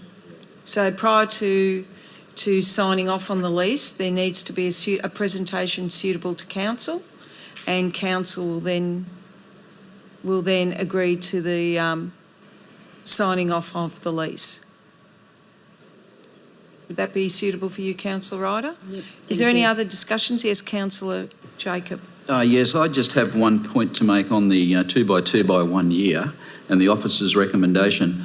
Does this take this particular decision-making process away from councillors and put it to the CEO for 5 years? In 2 years' time, will this process come back so council can actually vote on this if they don't adhere to their business case, or something goes wrong with the organisation? I'm just asking the question of the CEO. I'll refer to our legal officer, Tony Bly, please. Thank you, Madam Mayor. Through the chair, the 2 + 2 + 1 is a proposal to provide the lessee with an option to renew, as is the case for any lessee option. Subject to the lessee not being in default, they will be able to exercise that option if they choose to, without having to come back for permission. It's the very fundamental basis of what an option is. If it is the case that council is minded to provide them only a 2-year lease, then that would obviously be a challenge for their grant application process, and as I understand it, is likely to compromise the organisation's ability to obtain that grant. Yeah. The whole purpose of the 2 + 2 + 1 means they are in control once the lease is granted of the site for the next 5 years. Of course, if they slip into default, council has an ability to terminate the lease, or if if they are in default, when they come to exercise the option, they are prevented from doing so. Okay, thank you very much, Tom. Thank you. Councillors, this is about the section seeking exception under section 236, para 1B, subsection 2 of the local government regulation regarding leasing of council property. All right, if we wish to add something extra, we need to do so now. Yes, Councillor Walker. Thank you, Madam Mayor. My concern is we give sponsorship and grants to a lot of things, and we put some conditions around that. And I see this the same in relation to branding, council branding. Because if we're going to be giving $200,000 to an organisation to support them, which I support in relation to small business, there's a couple of things we need to look at. Are we getting any branding out of that as a team member? Because we're playing a major role in small business. I think the question was asked some days ago, what are we doing for small business? We do many, many things. I mean, from lighting to events to activation, it's manifested in so many different ways. So the branding, and I'd like to see what their constitution has in relation to, or their mission statement in relation to what they're trying to achieve, because there has been some comments made around the longevity of some of the tenants in these buildings when we want so many other buildings around the city that are looking for long-term tenants. The intent of startups and helping these people get up and running in their business, and then moving on, so we can help new ones get on their feet. I'm just a bit concerned that how long these tenancies are for and what the intent is. Are we really doing what was the initial intent of this facility? That's my concern. All right. Thank you. Councillor Doyle. Sorry, Madam Chair, if I can just go back to what the intent of the report is, because I believe in any lease agreement, those sorts of things can be discussed. We're not discussing the intent of this particular report, and I think we need to just focus on that, to be honest. Thank you, Councillor. I would suggest that in light of the debate, we add a second para in there requesting we agree to this, and prior to any signing of lease, that the either the CEO or whoever from TBDC presents at the January council meeting to outline their strategic plan. And some of these questions we can ask directly and ensure that whatever support we do give, that it's recognised by the organisation, and ensure that they are delivering on their core business, which is to act as an incubator for small business here in Townsville. Would councillors be happy with that? Just one question Yes, to the Chair on that one. We're getting very, very close to our, period that we can't. No, this one would be okay. Oh, this one would be okay? Yes. Okay, thank you. We're not, caretaker period begins on the 22nd of February. Okay, thank you. All right. All right, so can we have, and Christ, I can't read that. Yep. That a January council meeting, Townsville Business Development Centre, there it is. Provide a presentation re-business case. Okay. To council. Yeah. All right. Would that suffice? All right. Thank you, councillors. So could that be read out for Councillor Molokino, because he won't have that on his report? CE, can you please read that? Oh, could you read that out, Tanya, with your microphone? Could you use the microphone, please? Number 1 is that the officer's recommendation be adopted. And number 2, prior to any signing of lease, that at the January council meeting, the Townsville Business Development Centre provide a presentation regarding their business case. And call it regarding the operations and the strategic vision for the Townsville Business Centre. I think that's more to the point. Yep, that's fine, Madam Mayor. All right. Thank you. So they are the 2 recommendations now for decision of council. Can we have the same mover and seconder, please, if they're happy with that? Thank you. We'll put that to the vote. All those in favour? Councillor Molokino, are you in favour? Aye. Okay, thank you. That's unanimous. We'll now move on to 3, the new lease for the United Suburbs Junior Rugby League. Do I have a mover again, Councillor Molokino? Happy to move that, Madam Mayor. Thank you. Can I have a seconder, please? Thank you, Councillor Soares. This one's fairly straightforward. The map was very good. Is there any discussion on this? No? All right, we'll put it to a vote. All those in favour? Councillor Molokino, are you in favour? Aye. All right, carried unanimously. Thank you. Let's move on to now lease renewal for Townsville Polo Cross Club. They've been here for, I think, 42 years. Councillor Molokino, do you wish to move this as well? Yes, Madam Mayor. I'd like to move item 3 of the officer's report. We've already moved that. It's item 4. My apologies. Yes, I would like to move that, Madam Mayor. Thank you. Do I have a seconder? Thank you, Councillor Soares. Any discussion on this one? This one's fairly straightforward. If not, we'll put it to a vote. All those in favour? Thank you. Councillor Molokino, are you in favour? Thank you. Carried unanimously. We have now item 5, lease renewal for Brothers Cricket Club. Do I have a mover? Thank you, councillors. Okay, move Councillor Soares, seconded Councillor Molokino. Do we have any discussion? If not, that one's fairly straightforward. They're a very good local cricket club. So, Councillor Cook, they're excellent. We'll put that then to the vote. All those in favour? Against? Councillor Molokino, are you for or against? For, Madam Mayor. Thank you. Carried unanimously. We'll now move on to item 6, which is the material change of use for the hotel, shop, healthcare services at 2 to 4 Ridge Drive, Alice River. So can I have one of the staff, please, if I can ask the Director of Planning, Ebba?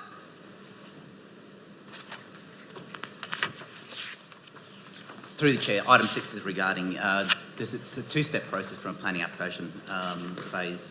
It's an MCU for a tavern, bottle shop, pharmacy and medical centre, and the second element is for a subdivision to create 2 lots over the subject site. The site's located on the corner of Ridge Drive and Harvey Range Road in Alice River. It's the size of the... Excuse me, lot. through the chair. I don't think Ebba's microphone's on. Oh, your microphone's not on, thank you. Is that better? Can you hear me? Yep. Yes. Yep. The size of the lot is 2 hectares. The subject site actually has 2 zones over it, so it's a split zoning. Part of it's neighbourhood centres, and the second component is a rural residential zone.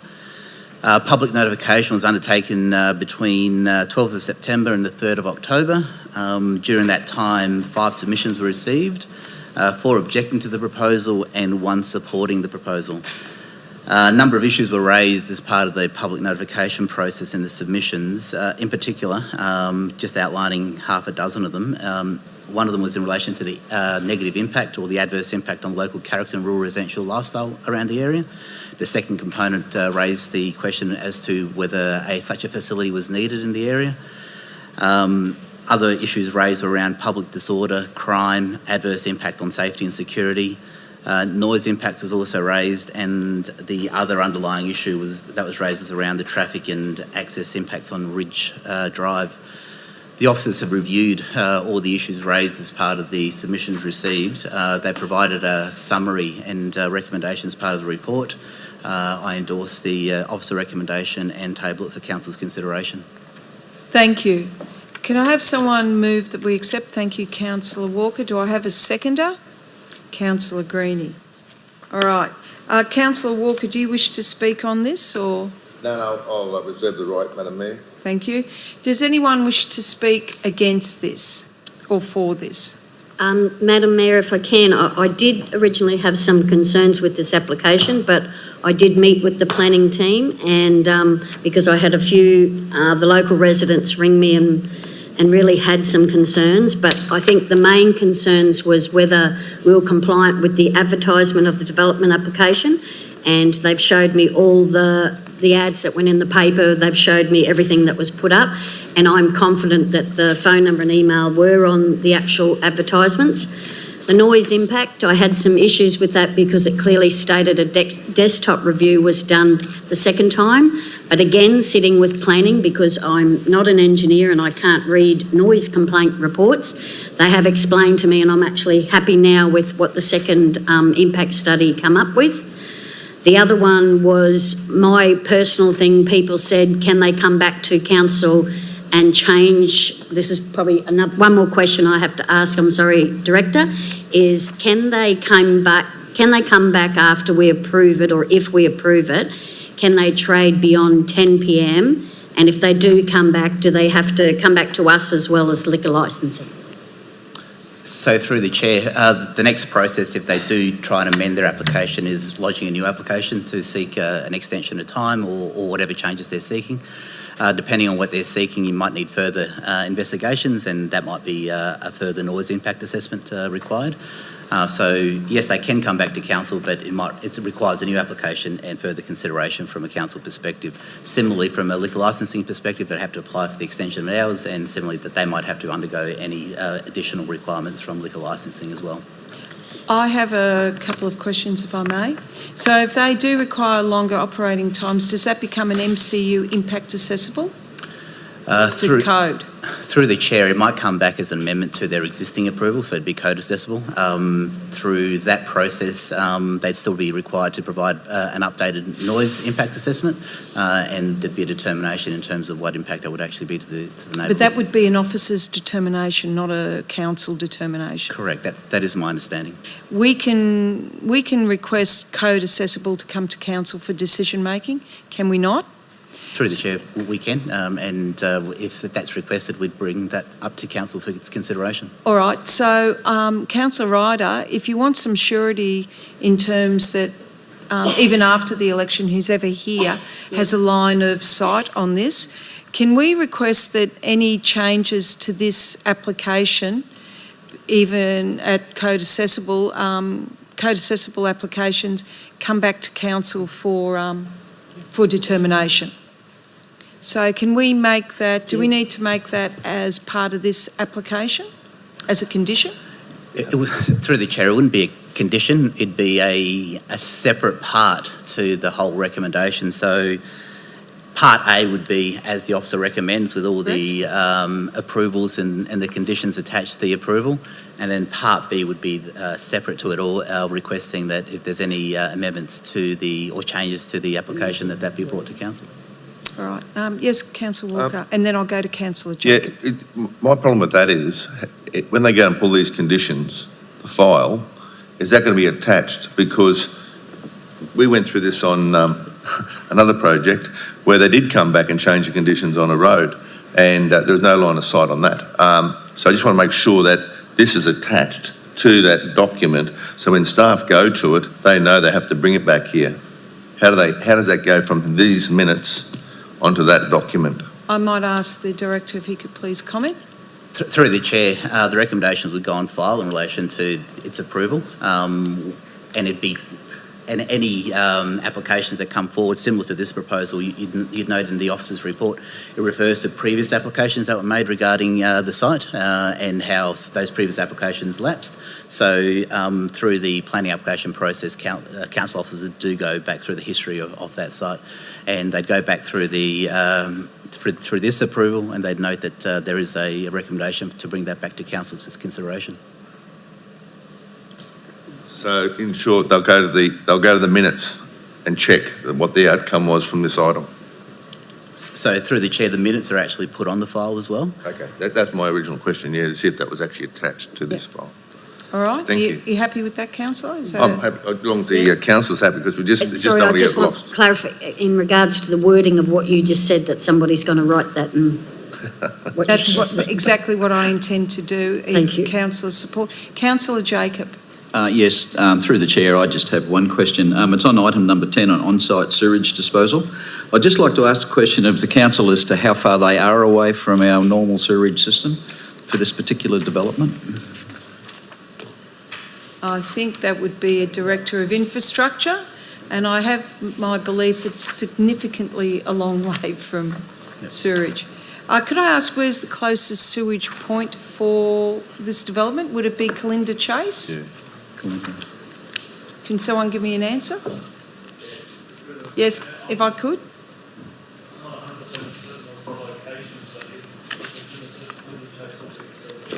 Yeah.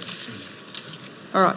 So, Councillor, did you hear that? It would be Kalinda Chase. Yes, I did actually, and that is a considerable distance away from this particular one, because we may have this occurring in the future in other locations like Tulikira and places like that. Certainly. That's the reason I raised the question. The technology around the disposal now of septic systems is quite sophisticated.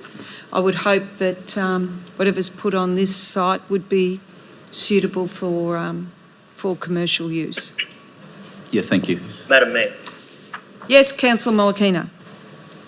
If I may, I've just got two quick questions. One relates to car park in paragraph 18. It talks about 63 car parking spaces, including disabled, provided with stage A.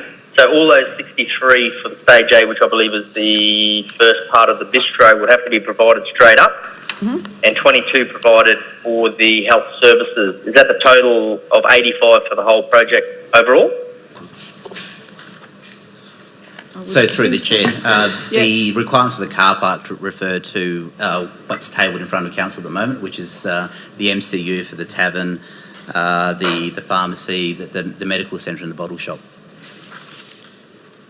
Okay, so if I may, Madam Chair, I just wanted to clarify, that's all, because it says stage A in there, 63 to service the hotel stage A, but then on the actual drawings it talks about stage D car park, stage C car park, stage B car park. That's all. So I just wanted to make sure that they were going to roll out to cater for all that parking. I have to say, Councillor, that on one of the photographs they have horses tethered at the front door. Now, I don't know how many car parks they take up. You're still got to stay at a 0.05, Madam Mayor. Yes. The second, if I may, Madam Mayor, the second question was just Certainly. around paragraph 25. On page 20, it talks about the refuse facility. Is it normally a requirement we put on these commercial businesses that these refuse facilities are provided sort of away from the general public, or are we talking about just general bins that people use out the front?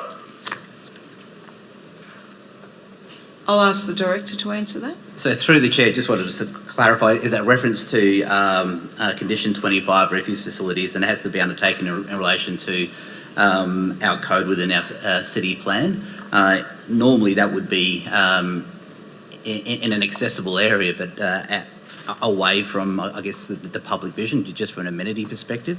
But it needs to comply with the relevant provisions of the planning scheme. So, councillor, the refuse, the bins need to be well away from public, where public may eat or congregate, and they need to ensure that the bins, whether they're industrial or not, are sealed correctly and are disposed of appropriately. Thank you, Madam Mayor, and thank you, Director. That's all I need. Okay. Madam Mayor, I've got one more comment. Sure. Is Rupert's Wood Community Hall has now been closed since last December, and we talked a lot about resilience and gathering places.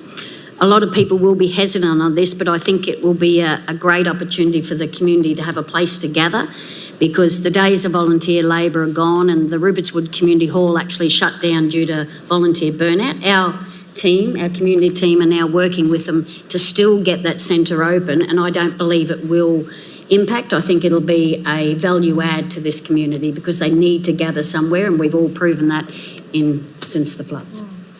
All right. Thank you, councillor. Councillor, would you like us to place the second part under the recommendations to include that any changes to this application? Yep. Okay. I can read that. All right, are you happy with that? Yes, thank you. So is the mover and seconder happy with that amendment? Yep. So that will now become the substantive. All right, councillors, we have a mover and seconder. They are the recommendations now coming to council. Madam Mayor, if I may, Yes. before you continue, could you just read out that amendment Sorry, for me, again, please? Tanya, could I ask you to read that out, please? Number 1 is that the officer's recommendation be adopted, and number 2, that any changes to this application come back to council for determination. Thank you. Through the chair, can I just clarify? Any changes is quite broad. No, I agree, because they could be minor, like which way they're going to put their sewer, Yes. their systems. I'd say any changes that trigger a code or an impact accessible. Right. So, Councillor Molokino, you understand the changes, the addition now? Yes, thank you, Madam Mayor. Thank you. All right, we'll put that to a vote. All those in favour, please raise your hand. Councillor Molokino, how do you vote, for or against? Aye. Thank you. Carried unanimously. We now move on to item 7, if we can.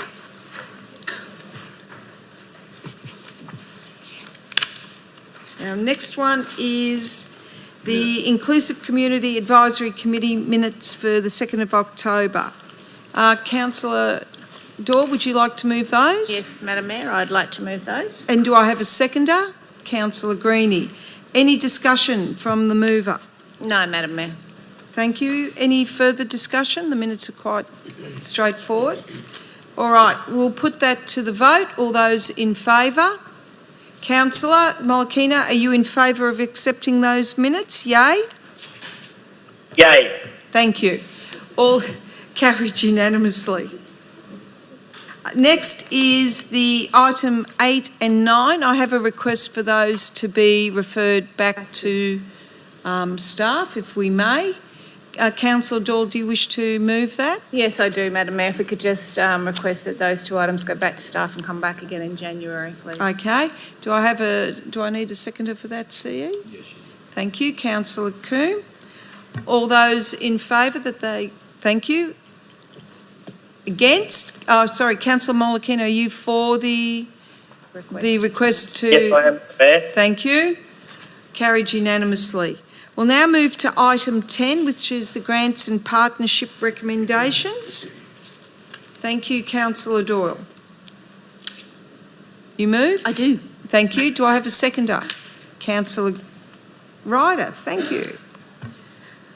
All right, Councillor Doyle, do you wish to speak on this? Madam Mayor, no, I believe the grants officer who's dealt with all of these grants and partnership recommendations being able to give an overview. Thank you.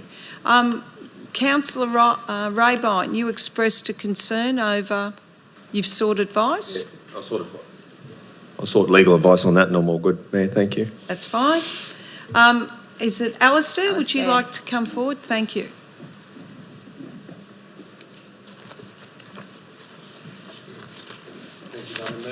Sorry, Alistair, could you come? Please. I'm sorry, Alistair, everyone is in the spotlight.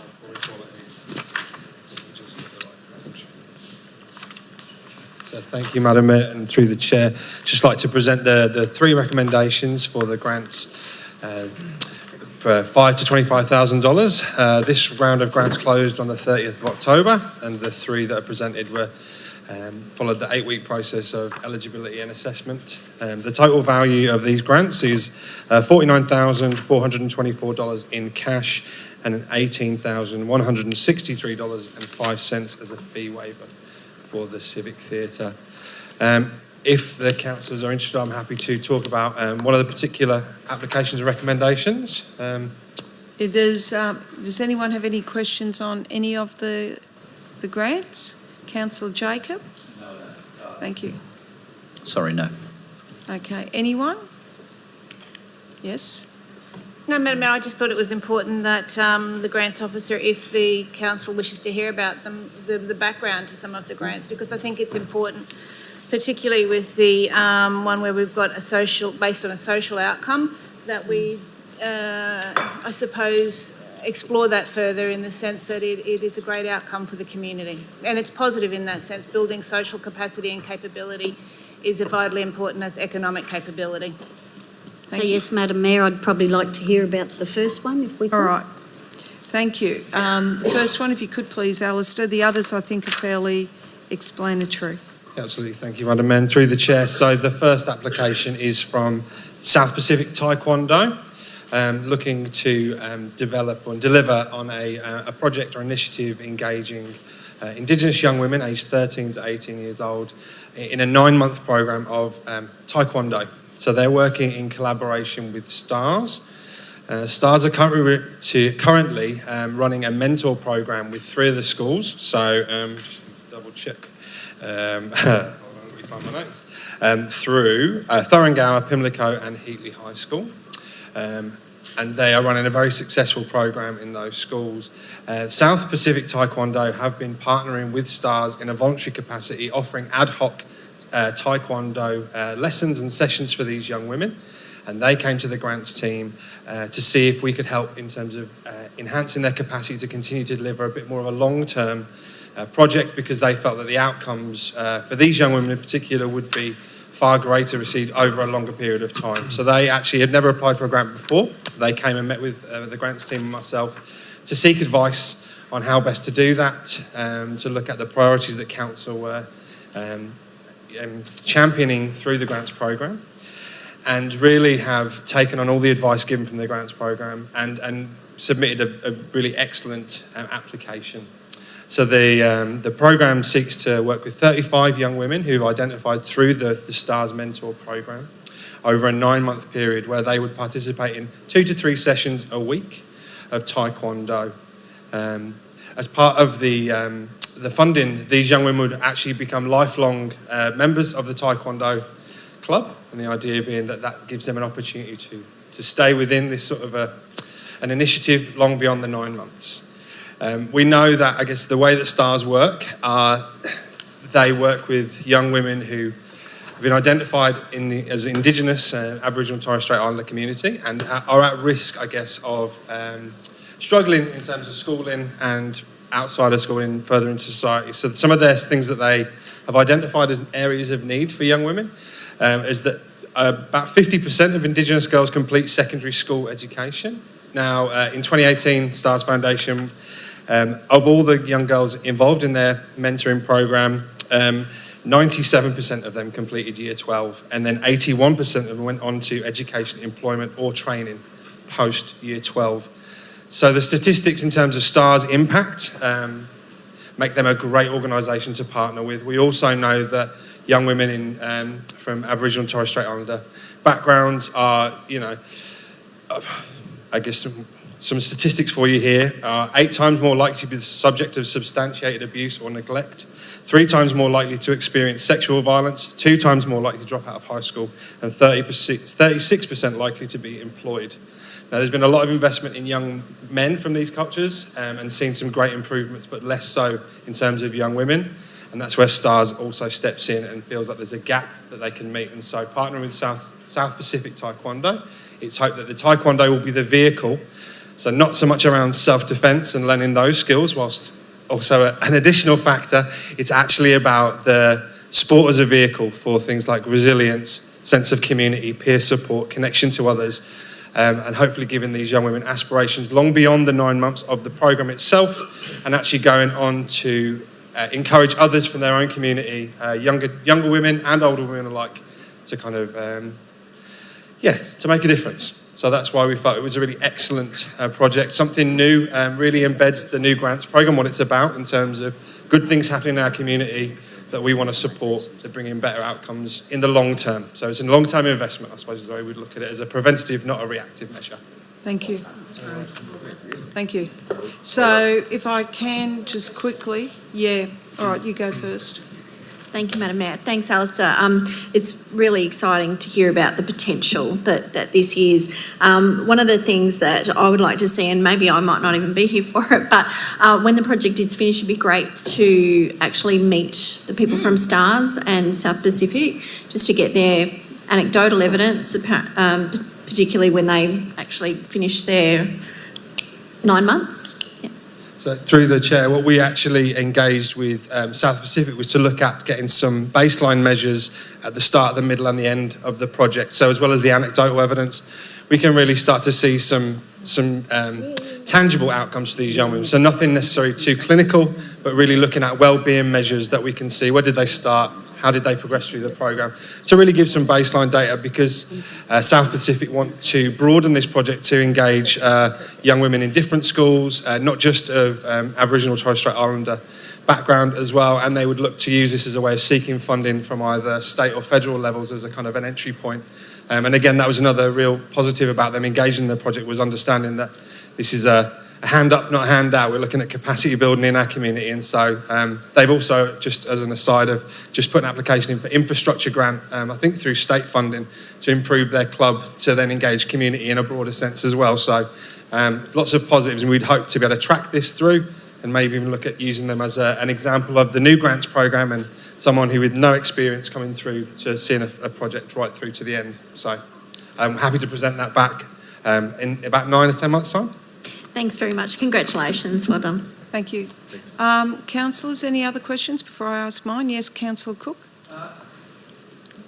It's not a question, it's just the fact that programs like this not only prevent disengagement from education, it also prevents and stops young people from entering the youth justice system, which is a very, very important factor. And I think this program, along with other ones such as Booyah, etc., are going a long way to doing it, especially in today's climate. So well done. Thank you. Councillor Dorr? Madam Chair, I do just want to highlight that this, and as Councillor Cook has said, it's about embedding behavioural changes. So it's using sport as a vehicle, and a vehicle only in that sense. But it's, that instilling and improving focus on concentration, mental health and wellbeing, and building overall confidence and character. So I think when we step back and we look at what are the underlying reasons for the delivery of these programs, one, that the sport is the vehicle, not the outcome. Thank you. I do have a couple of questions and comments. Is this program run in conjunction with Clontarf? Stars Foundation? So STARS are in partnership, so they're identifying the young women for the 9 months as well as providing transport to and from the initiative. All right, and I would assume that if there are a set of rules and guidelines, that if people step outside of that, they're no longer facilitated on the program? Yeah, I'd imagine so. That would be a case for STARS to manage the young women entering into the program, so it would be part of any similar extracurricular activities that would be involved. All right, the granting of this money and the branding, we heard about branding before. Townsville City Council, is that branded as part of the group who support the foundation? It will be through the South Pacific Taekwondo. So they're the applicants, they're just partnering with STARS. And so when we put together, based on the recommendation and approval of the report, we would look to build that into the funding agreement with South Pacific, looking for any specifics around acknowledgement of council's involvement. Could I ask why STARS didn't come to us as a funder rather than Taekwondo? I think because South Pacific had identified this need themselves, that they're heavily involved in the community in other areas, and so they felt that this was something they wanted to offer to STARS in terms of to increase the capacity of STARS, I guess, via South Pacific as opposed to STARS coming to us directly. All right, if these sort of programs are of any value, they should meet a criteria under federal and state. Councillors, we only collect 3% of the taxation revenue, and we're increasingly being asked more and more to step into the social arena to try and fill the gap because federal and state governments aren't supporting some of these projects. I'd like to think we only needed to do this for 12 months, and if the project is a success, other levels will take it on, or a philanthropic group can be found to support this. I think we are enablers, and there are times that we also need to step back and ensure other levels of government accept their responsibility. Madam Mayor, if I can, that's exactly the purpose of the project, and it was clearly identified with the grants officer that this is a stepping stone and a starting point, hence the term project. I think and you more than any, and Councillor Walker in this room know that this City Council has long been a supporter of youth development within this city, and it was a loss to this community several years ago when those sorts of programs ceased. So I'm celebrating the fact that we're actually stepping back into that arena as a stepping stone, not the full-on let's keep going. State and federal government need to step up and take management and take responsibility. This is a stepping stone, and I commend this council for taking that initiative. So the Southern Pacific Taekwondo understand it is only for 12 months. Good. All right. Thank you. So we've had a mover and seconder for the report. All right. Can I ask Councillor Doyle, you moved. Councillor Ryder, you second. Sorry, just one more comment. Yep. Is Councillor Doyle able to be the person to ring this group if we vote for it? Because I'd like a councillor to actually probably ring the group and tell them that councillors voted for this project. STARS or Southern Pacific? It's South Pacific who are the applicants. South Pacific. All right. Councillor Doyle can ring them. It'll be fine. All right? If she wishes. All right. Now, if I can put this to the vote, please. All those in favour? Councillor Molokino? Aye. Thank you. Against? Carried unanimously.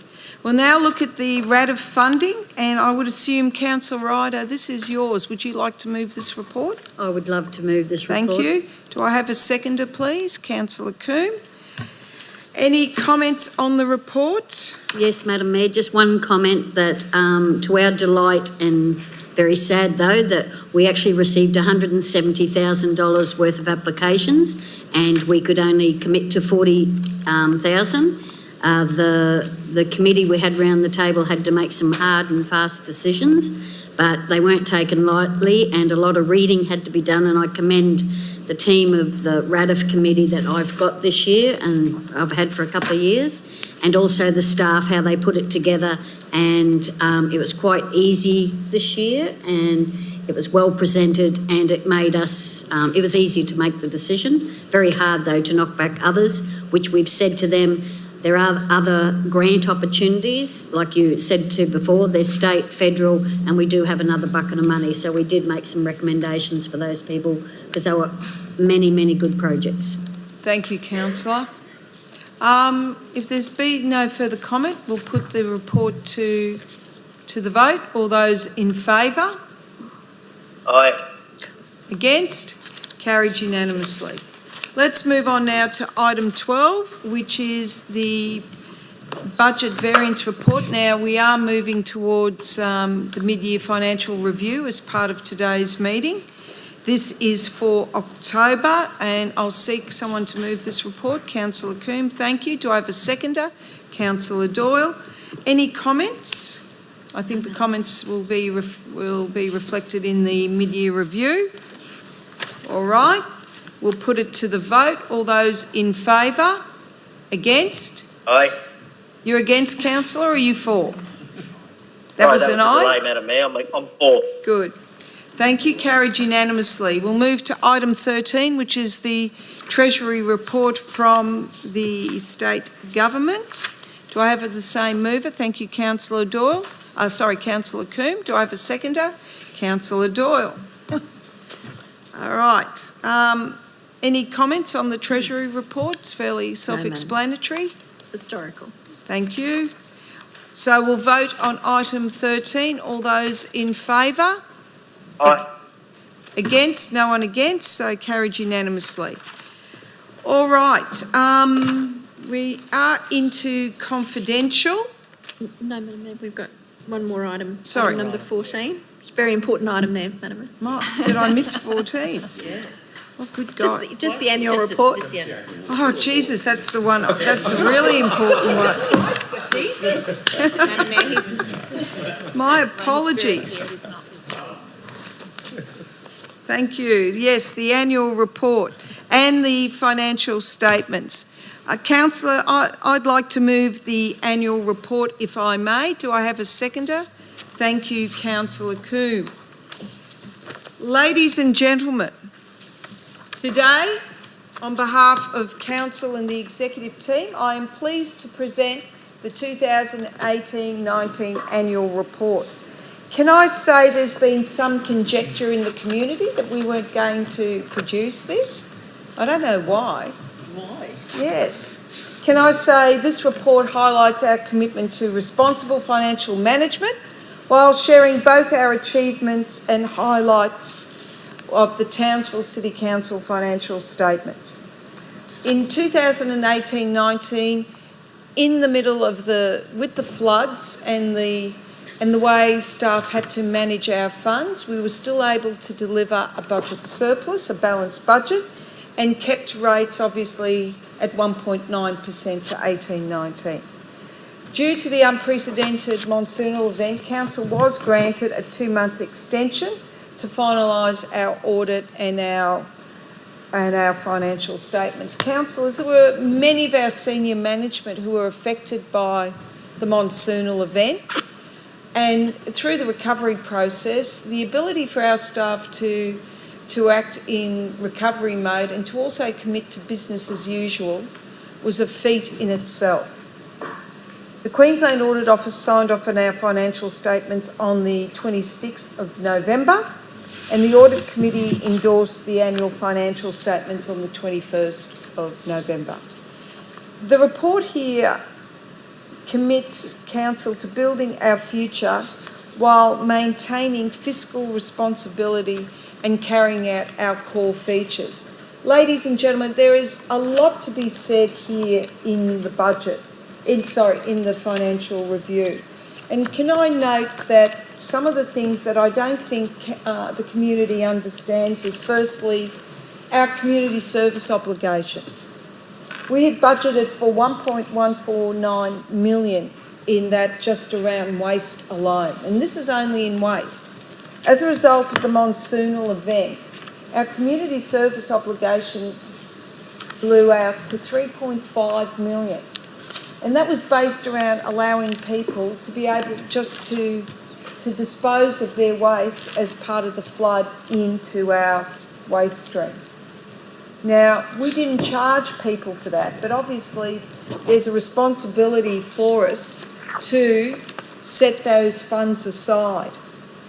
Do you know that last financial year in 18-19 we committed 22.8 million on grants to community organisations? That is an extraordinary amount. But for example, we provide halls, leases to groups for $1 a year. But the value of that the commercial value of that has to be placed in our books. And that is valued alone as $10.7 million. So councillors, you know, when we grant a lease or support, that has a value, and it's a value to our community. Can I also note that in areas such as water, our community obligation there is quite large. More than 2.7 million in community service obligations. So we literally write off nearly over $1 million just for clubs to be able to water their fields, which is why the ability for us to bring non-potable water into our sporting precincts is so important. Councillors, there's a lot to be said in this report, a lot of the good we do in our community.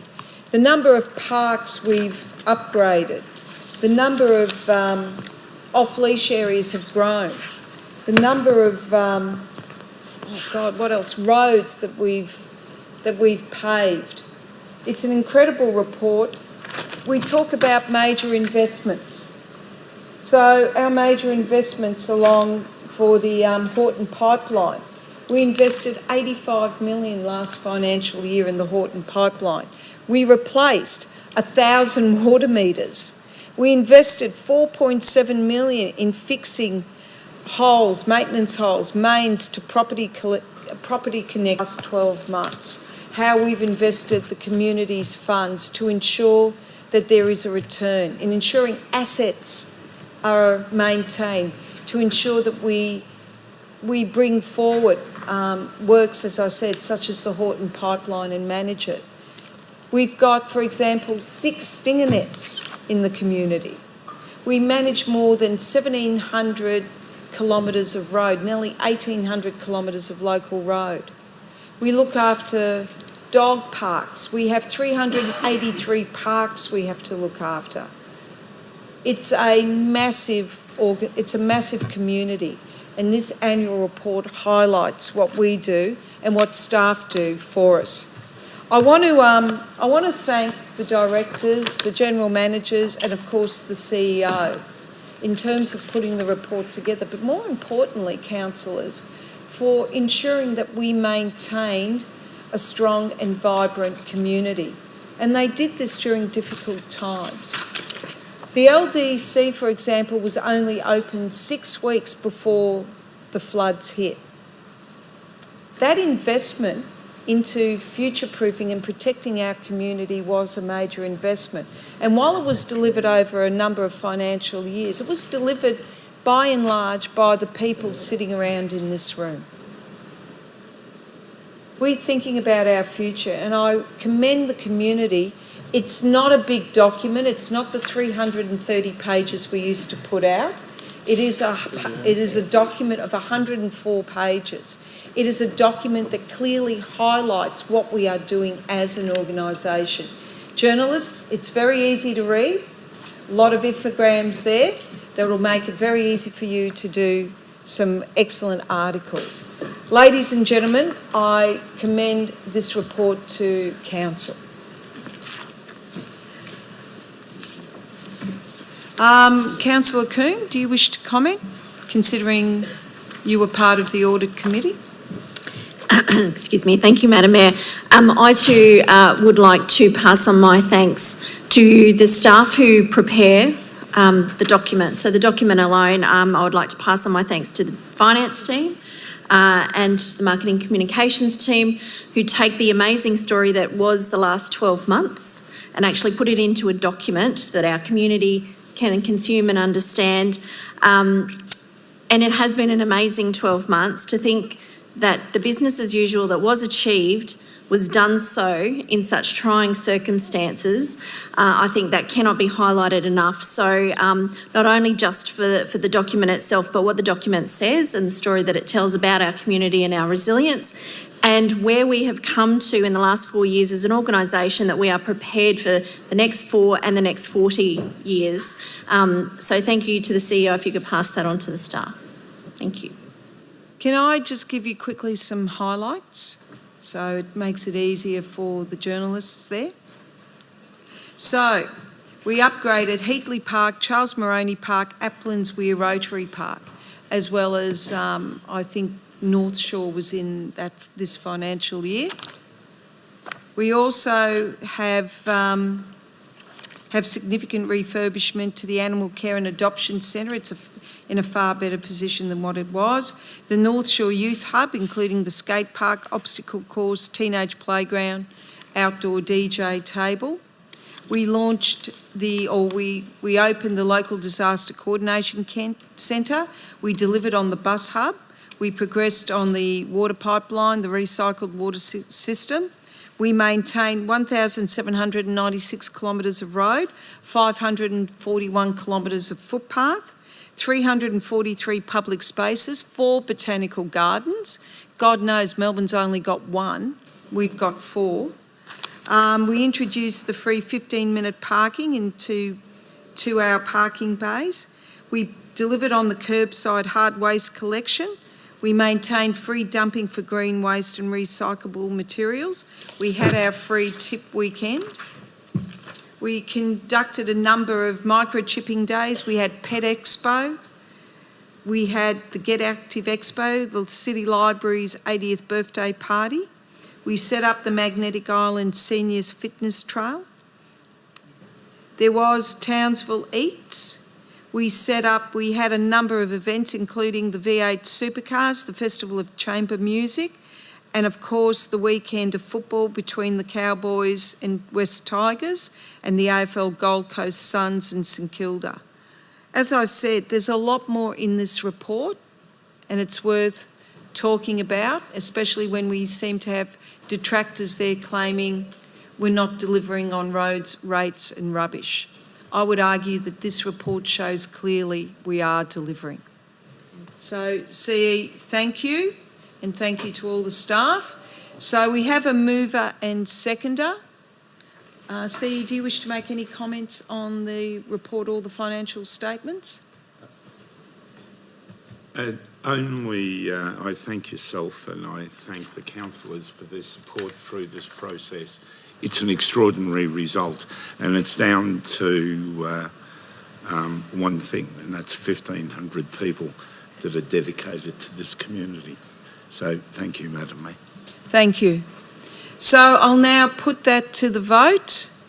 If there are no further comments, all those in favour? Aye. Against? Carried unanimously. Thank you, councillors. Now we will move into closed session.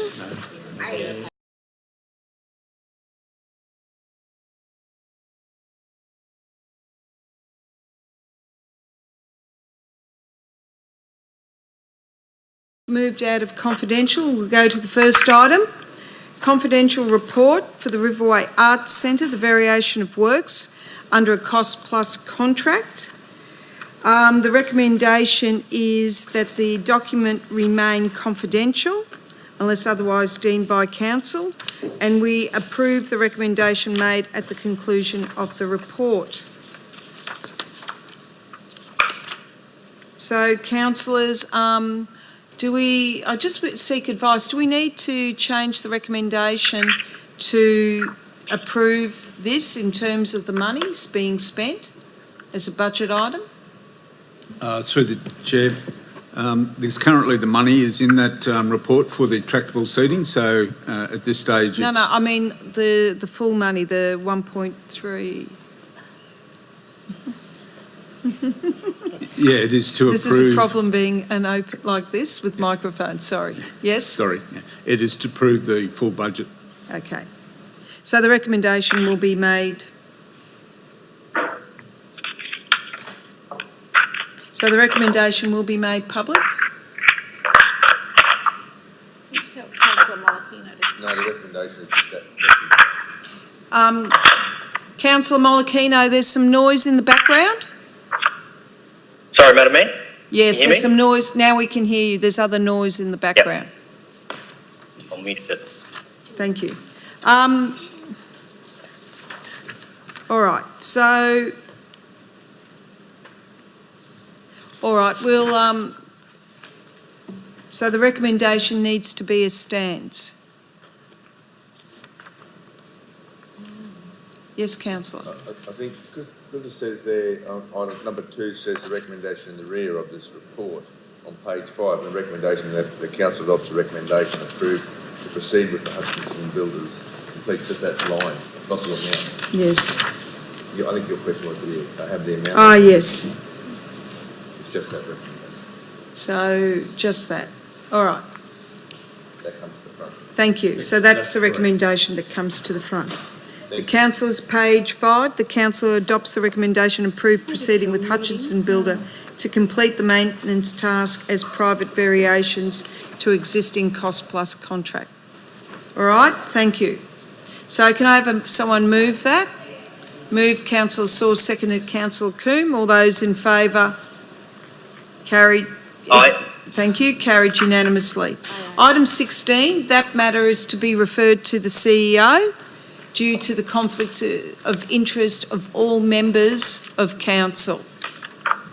The appropriate wording I have sent to Tanya, and it's based around the donation by Empower, which is a subsidiary of BMD, a wholly owned subsidiary, to Team Hill. So can I move that we refer item 16 to the CEO for a decision? I'll move. Do I get a seconder? Thank you, Councillor Raybine. All those in favour? Again, it's carried unanimously. Item 17 is the tender for Paluma Dam Ongi Weir Works and Steel Weir Works as per the recommendation. And the recommendation is to award the council tender, that's on page 14 of the confidential report, thank you, to award the work to TEI Services for the cost of $398,500 plus GST. All right, can I have someone move that we award? Thank you, Councillor Walker. Seconded. Councillor Greenie. All right, there is no discussion. It's another good local contract going out. All those in favour? Aye. Carried unanimously. Let us move through to item 18. And this is our procurement panel for Indigenous suppliers. There were 60 responses received and all suppliers were successful in the tender. The recommendation is to keep this in confidential, but I'd like to move an amendment to the recommendation and move that this report become a public document. Happy to second that, Madam Mayor. Thank you, Councillor Molokino. So I'll move that, seconded by Councillor Molokino. And that item 2 remain, that the nominated suppliers be placed on for a period of 3 years with a 6-monthly option conducted through an open tender process. So any other discussion on this? Sorry, Madam Mayor. Just on that second, Councillor Molokino, was he involved in the discussion? Yeah, that's a good point. That's a point of order. That's a point. You can't do that. Yes, Councillor Molokino, you weren't part of the discussion. I needed I'm another happy to second seconder. that, Madam. Thank you, Madam Mayor, Councillor. if I may, I'm still voting on the items, but I was asking a question. It's a point of order. I might need some clarification on that if we can. I believe that he can vote on it, Madam Mayor. I accept it as a point of order. However, he does still have the ability to vote on the item once it's back in open session. Yes. Can he second an item? Probably preferably doesn't second it. Yes. Because it wasn't around for all the Discussion. conversation, but he does have material that was presented to him as part of the agenda. All right, thank you, Tony, for the clarification. Councillor Molokino, because you were not part of the discussion, you cannot second, but you can vote. Happy to withdraw, Madam Mayor. Thank you. So Councillor Coombe will second. We'll put that to the vote. All those in favour? No. The vote is unanimous. Thank you. Item 19 is the provision of veterinary supplies. Can I have a mover for that? Thank you, Councillor Greenie. Any seconder? Councillor Coombe. That one was fairly straightforward. We now have two suppliers on the panel arrangement. We'll put that to the vote. All those in favour? Aye. Against? Carried unanimously. I might move to item 21 and leave the room because I'd like to speak on item 20 and then close the meeting. So with item 22, sorry, correct. So can we deal with item 22, please, quickly, and we'll then move to item... I don't believe you formally declared an open session. Oh, correct. You need to do this declaration. Thank you. In regards to item 20, I declare I have a... Sorry, 22, not 20, item 22, that I have a perceived conflict of interest due to owning a unit on Palmer Street that is in a management pool for leasing, for short-term leasing. Thank you, Madam. Thank you. Thank you.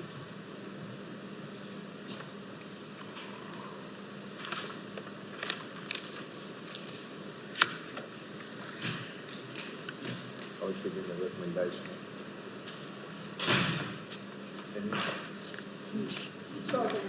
Yeah. Acting Chair. Yeah, thank you. I just need a mover for item 22. Councillor Coombe, second Councillor Greenie. Any discussion? All right, we'll go into vote. Those for? Aye. Against? Carried unanimously. Thank you. Item 22. Now the Mayor can come back in then. We'll bring the Mayor back in. Item 20.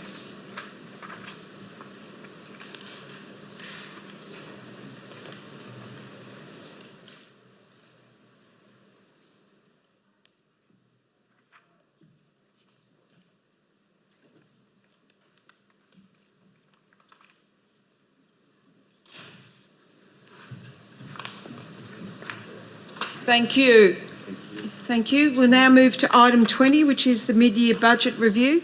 Councillors, the recommendation is that this should be treated as a confidential document. However, the mid-year budget review should be available to all the community. So I wish to move that the document not be deemed confidential, that it becomes a public document as part of the councillor recommendation. And I will move item 2, the mid-year budget review, 2.21, 2.22 and 2.23. Can I move that? Seconder was Councillor Walker. Thank you. Councillors, this has been a very long meeting. However, the mid-year budget review. Councillors, I'm pleased to present this to Council. All of you have been involved in the meetings around the mid-year budget review. I think we've had at least 2 meetings of all councillors. So the opportunity has been there for all of you to interrogate and investigate. The review aims to keep community informed on how their rates dollars are being spent throughout the year. It demonstrates Council's hard work in ensuring how we focused on rebuilding our infrastructure, our natural environment after this year's unprecedented monsoonal event. Council is committed to building for our future and remains invested in providing projects that future-proof our city and resilience. We've invested heavily in community infrastructure, we've reduced our debt, and we've kept our rate rises down to 2% this year. The review focused on Council maintaining a balanced budget, and I can say, councillors, in light of the difficulties we're having as a result of accessing disaster funding relief arrangements, the staff are doing an excellent job. We will have an operating surplus of approximately 3.2 million at the end of this financial year. We're investing in a smarter, faster, better council, doing the basics, and we're delivering more than $430 million worth of infrastructure investment over this financial year. Councillors, we know that this could change depending on the outcomes of some of the funding arrangements, but can I say I want to commend the staff for ensuring that we are still in a strong and very financially stable position at this point of time. And while some of you may not be here at the end of the financial year to see the outcome, I want to thank you for being a part of the process. Can I commend the CEO and all the staff? To you, Stacey, and your staff, thank you very much. It's a great outcome at this point in time. So Shane, and to the ladies, to Beck and to Julia, you've done a great job in delivering this. Thank you very much for that. Councillors, it is now nearly half an hour later than what we thought we would be. I'll open for, would you like to comment on the mid-year review? The mid-year review of the Indigenous panel. I apologise, CEO. I did say to you to talk about those. Yeah, in particular now that we have some attendees in the public gallery, so I thank them for arriving. Firstly, in relation to the Indigenous panel that was considered during confidential and the decision was made to make it public. I think one of the most important things that I want to raise, and once again I thank the Mayor and the councillors.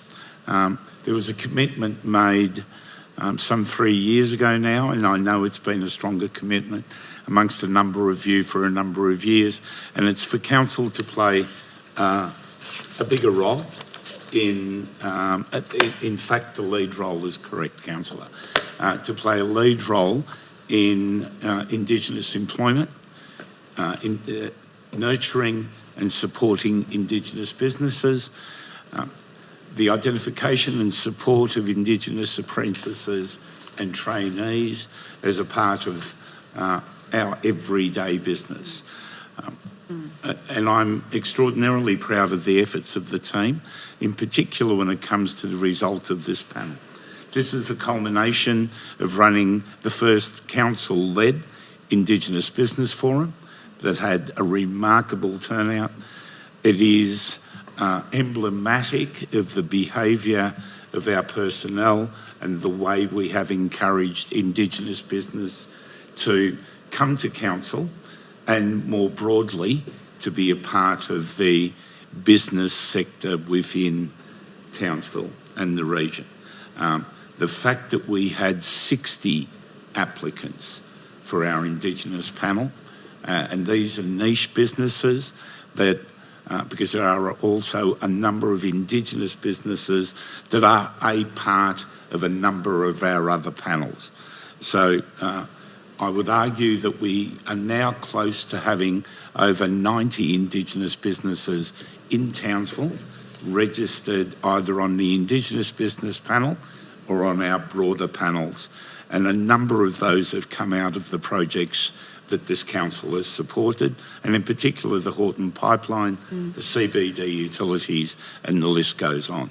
So before I speak about the mid-year budget review, I thank you all, but in particular I thank my officers for their commitment to ensuring that we are representative of the community, and our staff numbers now, Madam Mayor, reflect the appropriate percentage, and that's a considerable change over the last 4 years.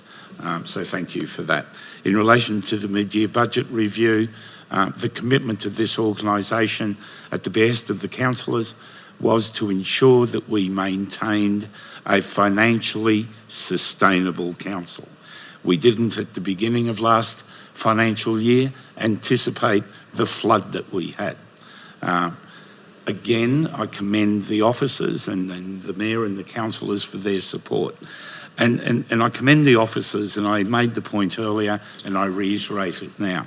We're talking about over 1,500 staff, a number of them that were affected and yet continued to do their job, not only during the event, and the majority of our officers continued to do recovery whilst they maintain business as usual. We have had to use some of our operating expenditure and capital program in anticipation of the RFA funding, and will continue with those submissions. So the fact that we managed to achieve a surplus of $3.2 million, allowing for the sheer quantum of dollars that we've delivered, not only in capital program, but in our maintenance program and in recovery across the board, I couldn't be prouder of the organisation. And Madam Mayor, I commend you and the councillors for your support of the organisation. It is just another great achievement by the organisation. Thank you. Thank you. Thank you for that. Councillors, general business, any before I close with a Christmas message? That's right. You nearly forgot. No, I'm going to leave that one for next year when it's on the actual minutes of the report, I think, Mayor. No, what I wanted to highlight was that one of the projects I'm really proud of in this last few years has just been completed in the Nathan Street beautification project. So it's wrapped up. I met with the contractor on site recently, along with our own staff member, Owen Montgomery. And the project's come along even better than we all could have expected. It's got a lot of positive comments from the community. The blokes on site that were working the project were getting horns beeped at them, passengers waving, people that walk into the new footpaths along there commenting every day. So it's really changed that stretch of road. There was 10,000 plantings along there. There's 2 hectares of garden frontage, footpaths, parking bays, over 150 trees. So it was a significant project, quite a bit of investment on behalf of council and the state government, but it's really made a sense of pride in the community around there, and it's made one of our main thoroughfares of the city look 100 times better than what it did. So thanks for your support, Mike, to CEO, to your team that sort of led the project and handled the contractors. Thanks very much, and to all colleagues here, thanks a lot for your support. Thank you, Councillor. I know the community there, sometimes as you've invested in Heatley Park and those things, that social infrastructure can go a long way in endearing community pride. All right, councillors, we do have another meeting after this, so I will be brief. Can I wish everyone in the room and all the staff and CEO, to all your senior management that are here, a very Merry Christmas and a Happy New Year. We won't be meeting again till January, and I just want to say it's been a difficult year, and I want to thank all of you, both councillors and staff and CE, for the tremendous work you've done over the last 12 months. I know we're talking about bushfires, and there are some significant events that are happening around Australia, but for me, home is home. There are still some issues for us in our community, and I know that staff are trying to deal with that as part of the recovery process, and even part of the recovery process for some of our staff. It's been a tough year. It was tough just even to get the previous budget into balance with everything that happened, and it's been tough for a lot of us. I look forward to the break, as I'm sure all of you do. And it will be a very interesting start again to 2020 as we move into election mode. Yeah. It's all right. It's all right, Majura.